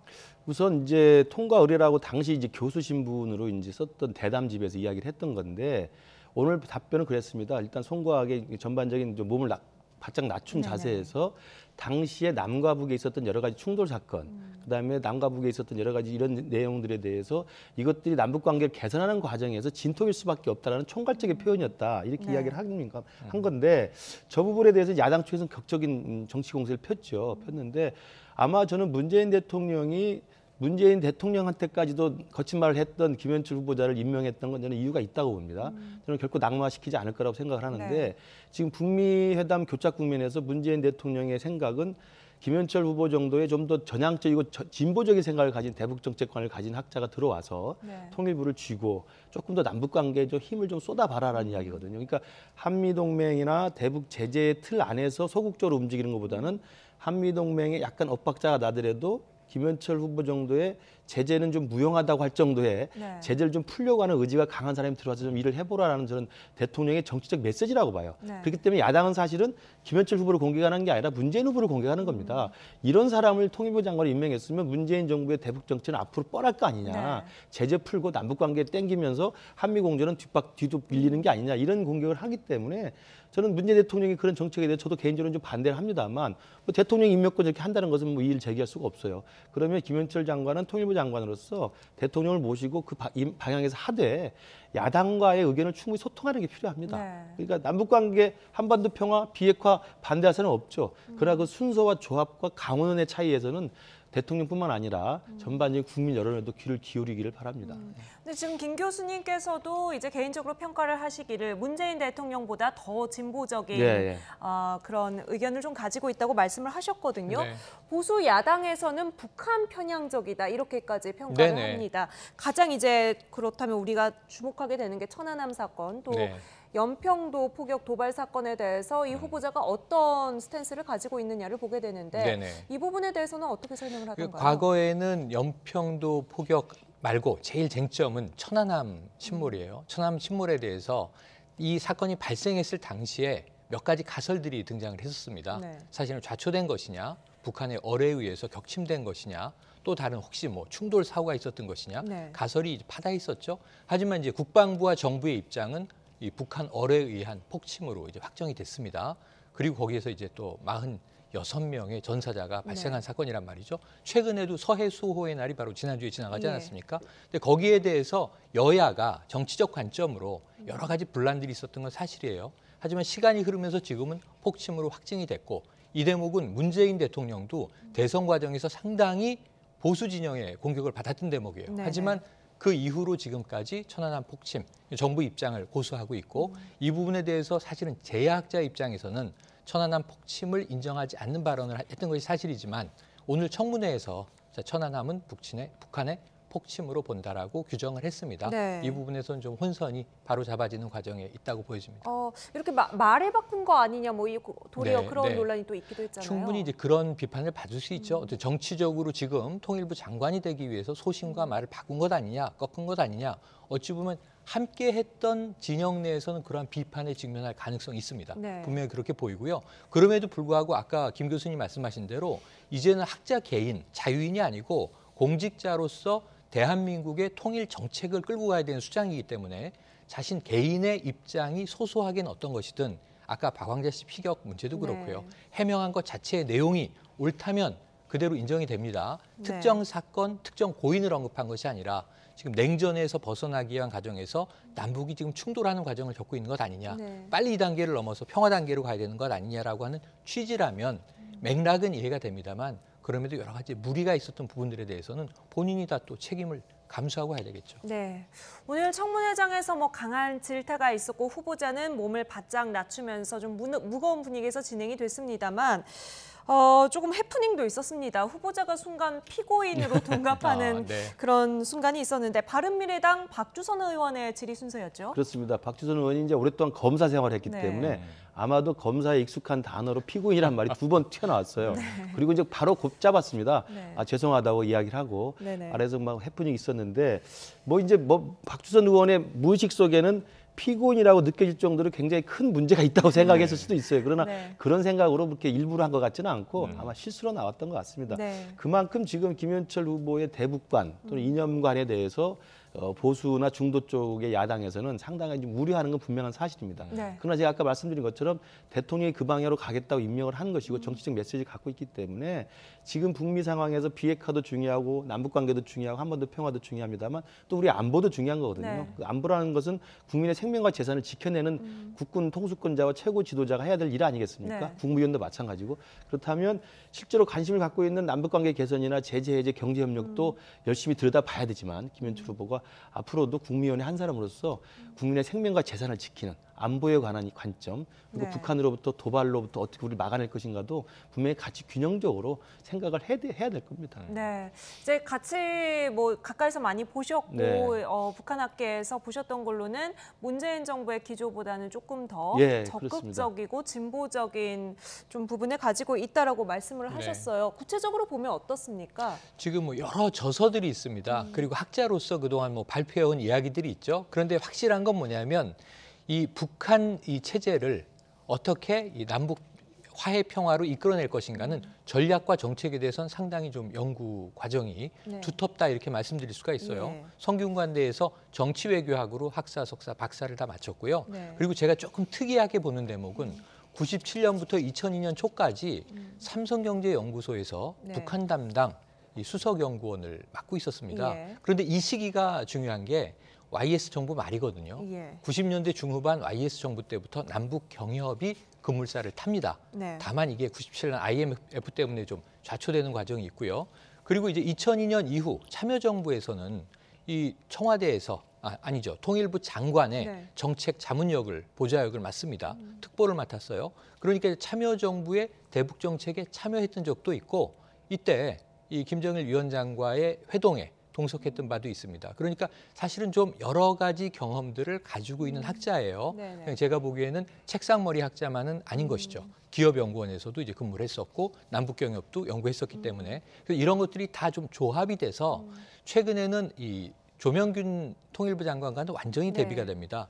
행시 출신의 통일부의 네. 관료로 쭉 성장을 해서 장관까지 맡고 그러한 모습이 주는 안정감과 어떤 프로토콜에 네. 적합성이 있는가 하면 또 이러한 지금 같은 격변의 시기에 조금은 다양한 경험을 가진 사람이 다양한 경륜을 활용해서 네네. 아까 얘기했던 좀 창조적인 남북관계에 기여를 할 수 있는 틈새를 만들어내는 또 역할도 필요한 이 네. 시기라는 생각이 듭니다. 네. 이것이 실패일지 성공일지는 들여다봐야 되는데요. 저는 그래서 아까 청문회는 조건부 합격이 아니냐. 대통령은 임명을 강행할 텐데 사실은 문제가 생긴다면 바로 경질할 수 있는 게 장관직입니다만 네. 그렇지 않다면 한번 기여의 기대를 가지고 지켜봤으면 좋겠다. 무리에 대한 사과는 사과로 받아들여야 되겠죠. 네.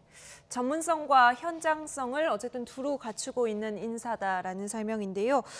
김현철 후보자 스냅백 또 CTR이라는 부분을 대북 정책에서 상당히 강조를 하던데 이게 어떤 개념입니까? 스냅백은 이제 유엔 안보리의 대북 제재와 관련해서 또 다른 국가의 제재에서도 제재를 걸어놓지만 제재에 대한 행동이 풀리면 다시 제재를 풀어주긴 하지만 다시 과거처럼 돌발 행동을 하거나 도출을 하거나 아니면 이제 군사적 도발을 할 때는 다시 거꾸로 돌아가서 제재를 강화하게 되는 자동 복귀 조항입니다. 스냅백이라는 게. 그리고 또 하나 CTR이라는 것은 이제 과거 91년도에 그 소련에서 해체돼 가지고 독립국이 되었던 우크라이나, 벨로루시, 카자흐스탄이 핵무기를 갑자기 가지게 됐거든요. 그들 세 나라의 핵무기를 감소하고 폐지시키는 조건으로 미국의 넌 누가 법안이라고 그래가지고 미국의 상원은 둘이 발의한 법안이 바로 CTR입니다. 그래서 두 나라가 한쪽은 핵무기하고 미사일을 폐기하고 위협을 감소하면 그에 대한 대가로 서방 국가하고 미국이 경제적 지원과 체제 보장을 해주는 겁니다. 그래서 서로 간의 위협을 조금씩 낮춰가면서 협력의 분위기를 키워나가고 신뢰를 키워나가면서 궁극적으로 관계 개선으로 간다. 이게 CTR이기 때문에 지금 오늘 이야기한 김현철 후보의 이 스냅백과 CTR은 이런 향후의 북미 과정에서 북미회담 과정에서 하나의 아이디어로 아마 고려를 하고 있는 것으로 지금 생각이 됩니다. 네. 내일 청문회 마지막 날인데요. 어떤 후보들이 이제 검증대 오르게 됩니까? 내일 제일 핵심적인 것은 이제 의원 불패가 유지되느냐 아니냐죠. 내일은 정치인 2명이 진영 행안부 장관 후보하고요.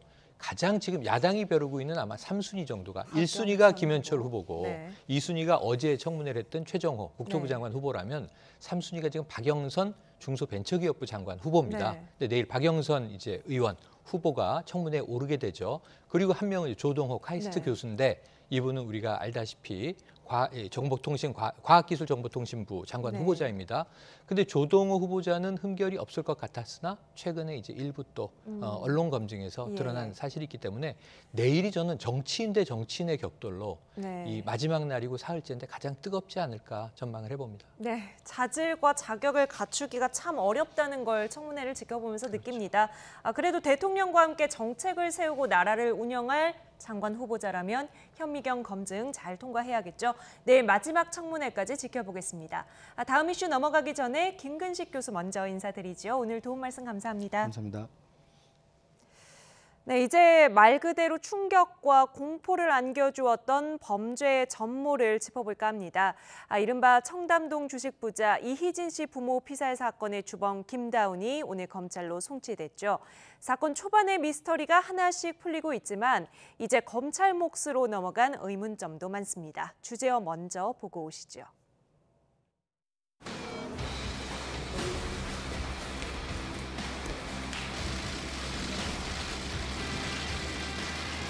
18년 3월경부터 피해자 주거지 외부를 촬영하는 등 범행을 준비하였으며 서울에서 구매한 위치 추적기를 이용하여 4번에 걸쳐 피해자의 위치를 확인하고 경찰을 사칭하며 결박한 후 목졸라 살해하고 현금과 차량을 강취한 다음 AC 시신을 평택 창고에 유기하였습니다. 범행 후 3주 동안 뭐하고 계셨습니까? 제가 안 죽였습니다. 피해자들에게 할 말씀 없으세요? 억울합니다. 어떤 점이 억울하신 건가요? 제가 안 죽였습니다. 계획된 범죄였나요?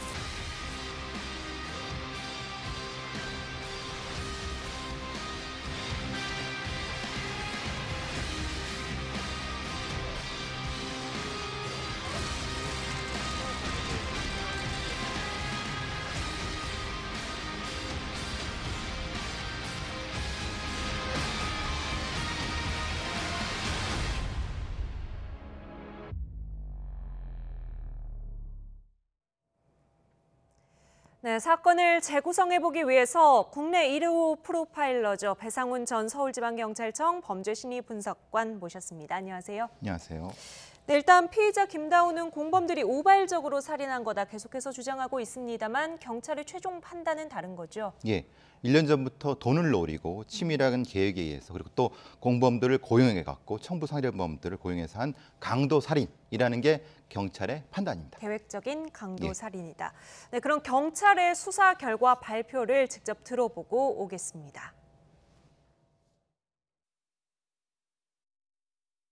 청담동 주식부자로 유명한 이모 씨의 부모인 피해자들이 많은 돈을 가지고 있을 것으로 생각하여 범행 대상으로 선정 18년 3월경부터 피해자 주거지 외부를 촬영하는 등 범행을 준비하였으며 19년 2월 16일 인터넷 구인 광고를 게시하여 연락온 중국 국적 공범 D씨 등 3명을 고용하여 피의자들은 19년 2월 25일 16시 06분경 귀가하는 피해자들을 뒤따라 들어가 경찰을 사칭하며 결박한 후 목졸라 살해하고 현금과 차량을 강취한 다음 AC 시신을 평택 창고에 유기하였습니다.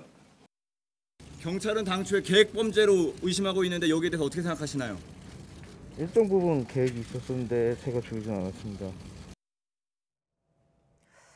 네, 경찰이 김다운의 계획 범죄를 확신한 가장 결정적인 단서는 뭐였을까요? 이제 표백제 통일입니다. 실제로 이제 이런 경우가 있을 수 있습니다. 만약에 다른 형태, 강도를 위장해 들어갔다가 우발적으로 살인했다 이렇게 주장해도 사실은 지금의 증거 관계상으로는 그것도 설득력이 있을 수 있거든요. 근데 이제 문제는 표백제통을 범행 전에 미리 구입해 갖고 들어갔다는 겁니다. 그렇다면 표백제라는 건 사실은 혈흔을 지우는데 가장 최적의 약품이거든요. 만약에 표백제통을 다른 어떤 용도가 없기 때문에 그것이 가장 핵심적인 스모킹 건이 될 수 있겠습니다. 네, 표백제를 구매한 것을 경찰이 다 확인을 했다.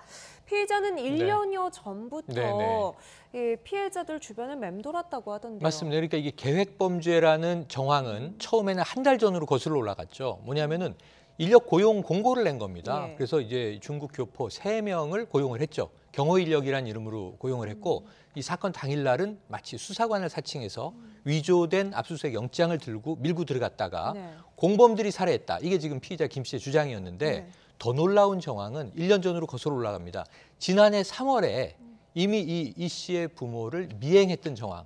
그리고 흥신소와 거래하면서 이 GPS를 부착을 합니다. 위치 추적기를 부착해서 이들의 동선을 파악하는가 하면 4월에는 그 이희진 씨의 주식 사기에 의해서 피해를 본 피해자를 만나서 가족 관계를 파악하는 등 상당히 꼼꼼한 준비를 1년 전부터 했다. 그러면 지금 여기서 뭐가 허물어지냐면요.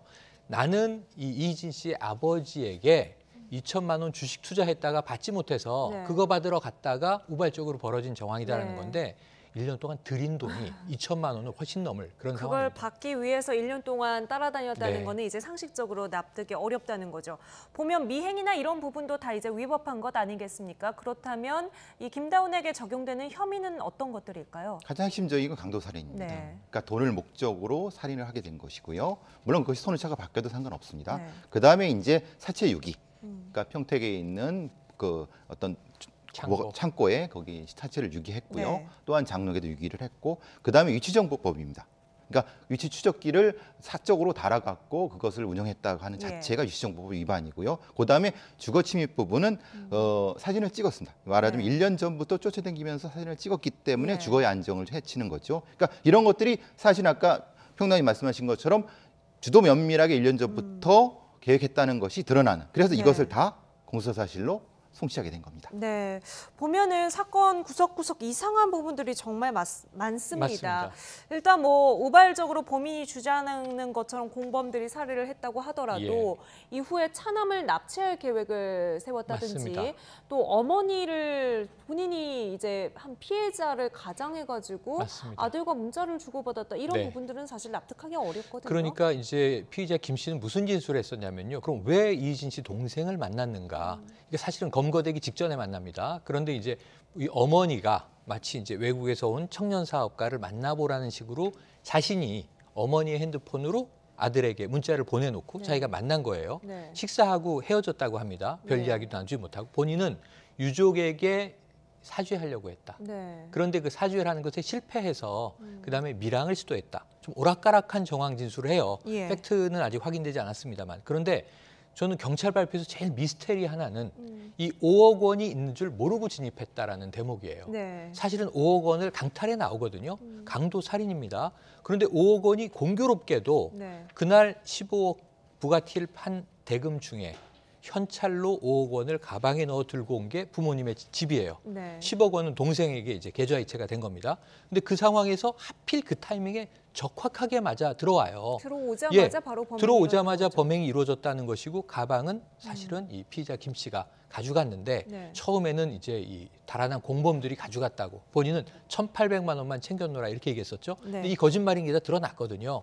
그런데 이 5억 원과 맞닥뜨린 것은 우연으로 지금 경찰은 설명하고 있는데 요거 좀 이제 의아스러운 미스테리가 남는 대목이고요. 그 이후에 이제 5억 원을 지출한 행방이 이제 쭉 드러나면서 사실은 이 김 씨뿐만 아니라 김 씨의 모친 그리고 김 씨의 의붓아버지, 이모 모두 다 지금 이 피의자로 입건 송치된 상황입니다. 네, 그러면 범행 후에 가져간 5억 원의 행방 지금 어디까지 파악이 됐는지 좀 보면서 이야기를 나눠보죠. 본인이 이제 경찰에 자진 반납한 게 2억 3,500만 원이 있고 검거 당시에는 1,500만 원 정도를 가지고 있었습니다. 지인에게 진 빚 6천만 원을 갚았고요. 변호사 비용으로 4,500만 원을 썼고요. 이렇게 해서 일단 회수된 금액이 2억 5천만 원이고 사용처가 확실한 것은 1억 7,900여만 원 정도가 됩니다. 7천여만 원이 남는데 이 남는 건 뭐 공범들이 가지고 있을까요? 지금 상황에서는 그 상황이 추정이 되는데요.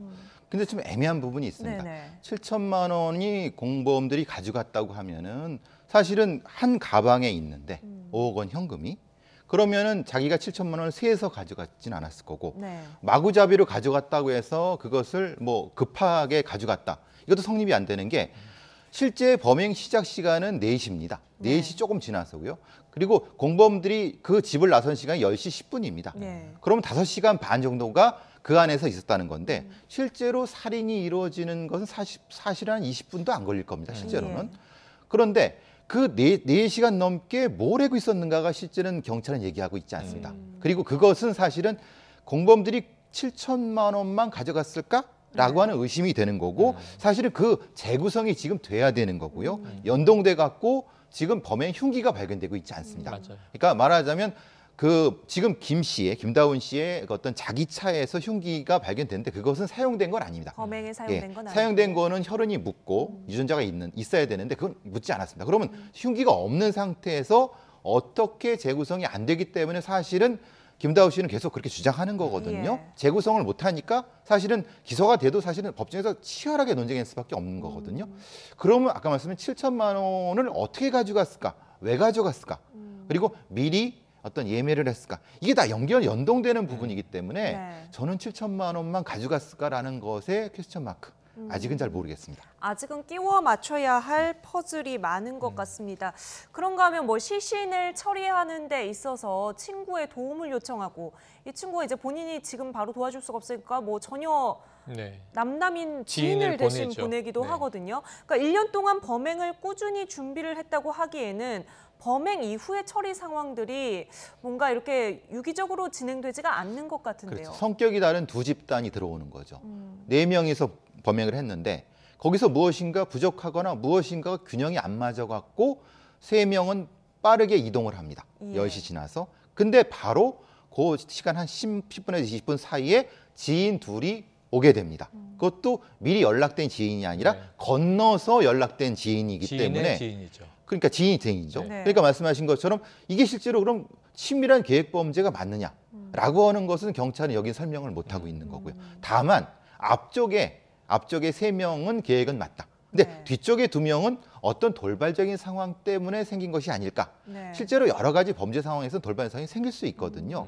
그 부분은 또 이제 추후 수사를 통해서 또 좀 여러 가지 상황이 돼야 되겠습니다. 네, 말씀하신 것처럼 지금 범행에 직접 사용된 도구가 발견되지 않았기 때문에 뭐 빼도 박도 못한 증거를 경찰이 쥐고 있다 이렇게 말하기는 좀 어려울 수도 있겠는데 지금 김 씨는 계속해서 살해 혐의만큼은 취재진과 접촉할 때마다 부인을 하더라고요. 그러니까 지금 뭐 여러 가지 우발적인 강도라든가 본인이 이제 일부는 계획이다라고 얘기하고 있어요. 일부가 계획인 건 맞지만 한 가지 아주 강력하게 부인하고 있는 것은 살인마는 내가 한 게 아니다. 공범이 한 것이라고 하고 있는데 공범이 중국에서 우리나라 뉴스를 또 보다가 지인에게 전해온 이야기가 있습니다. 우리가 살해하지 않았다.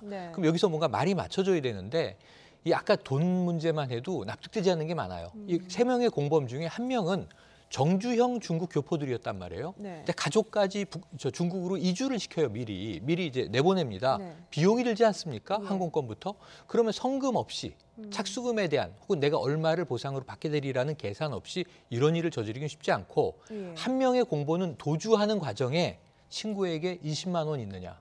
지금 한 푼도 없는 거죠. 20만 원을 빌려가지고 칭타오로 나갔다는 거잖아요. 그럼 7천만 원을 지금 들고 나갔다는 거고 완전히 배치된 상황입니다.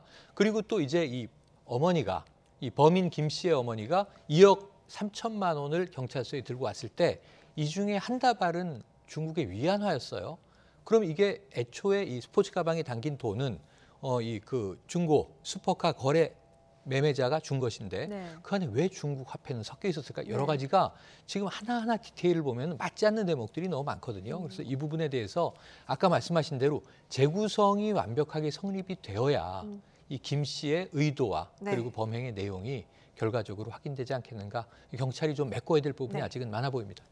배 교수님 보시기에는 이번 사건에서 가장 개인적으로 이상한 점, 납득되지 않는 점은 무엇인지 앞으로 어디에 수사의 초점이 맞춰져야 된다고 보십니까? 기본적으로 그 공간, 시간이 너무 길습니다. 그러니까 첫 범행을 하고 4시에 하고 10시에 나간 부분, 그 안에서 어떤 일이 벌어졌나에 대한 거를 사체에 나온 상흔과 상흔을 재구성하게 되면은 어떤 형태든 범행의 방식이 설명이 될 겁니다. 네. 그 부분이 먼저 설명이 되는 거고요. 그 다음에 여러 가지 면에서 왜 위치 추적기를 달고 돌아다닌 그 위치를 보게 되면 실제의 김다운 씨가 어떤 형태의 범행을 모의했는가가 나오는 겁니다. 네. 그리고 그 다음에 이제 공범 세 사람의 어떤 그 동선을 보게 되면은 실제의 그냥 종범인지 아니면 실제로 종범을 가장한 공범인지가 판단이 되거든요. 네. 그 세 가지가 핵심적인 포인트라고 보여집니다. 네. 앞으로의 수사를 통해서 그야말로 범죄의 재구성이 다시 되어야 될 것 같습니다. 나이트 포커스 오늘 여기서 마치죠. 지금까지 최영일 시사평론가, 배상훈 교수와 함께했습니다. 두 분 오늘 말씀 감사합니다. 고맙습니다. 네, 뉴스나이트 1분 뒤에 이어집니다. 1588 39,000원부터 배칠수의 39,000 꽃배달 3단화한 39,000 배칠수의 39,000 1588 39,000 1588 39,000 배칠수의 꽃배달. 낮에는 자외선을 차단하는 틴팅 필름이, 밤에는 시야마저 차단한다면? 칼트윈 하라, 프리미엄 틴팅의 새로운 기준. 탁트인 틴팅 필름, 아이나비 칼트윈.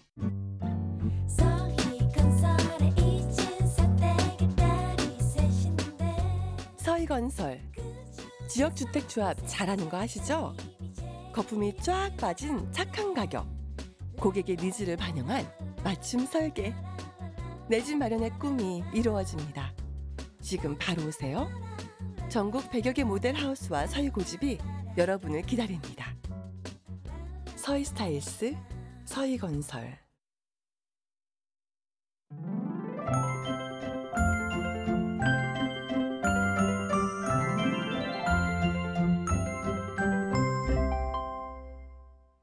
날씨는 포근하지만 연일 미세먼지가 말썽입니다. 내일도 미세먼지 상황에 계속해서 주의하셔야겠습니다.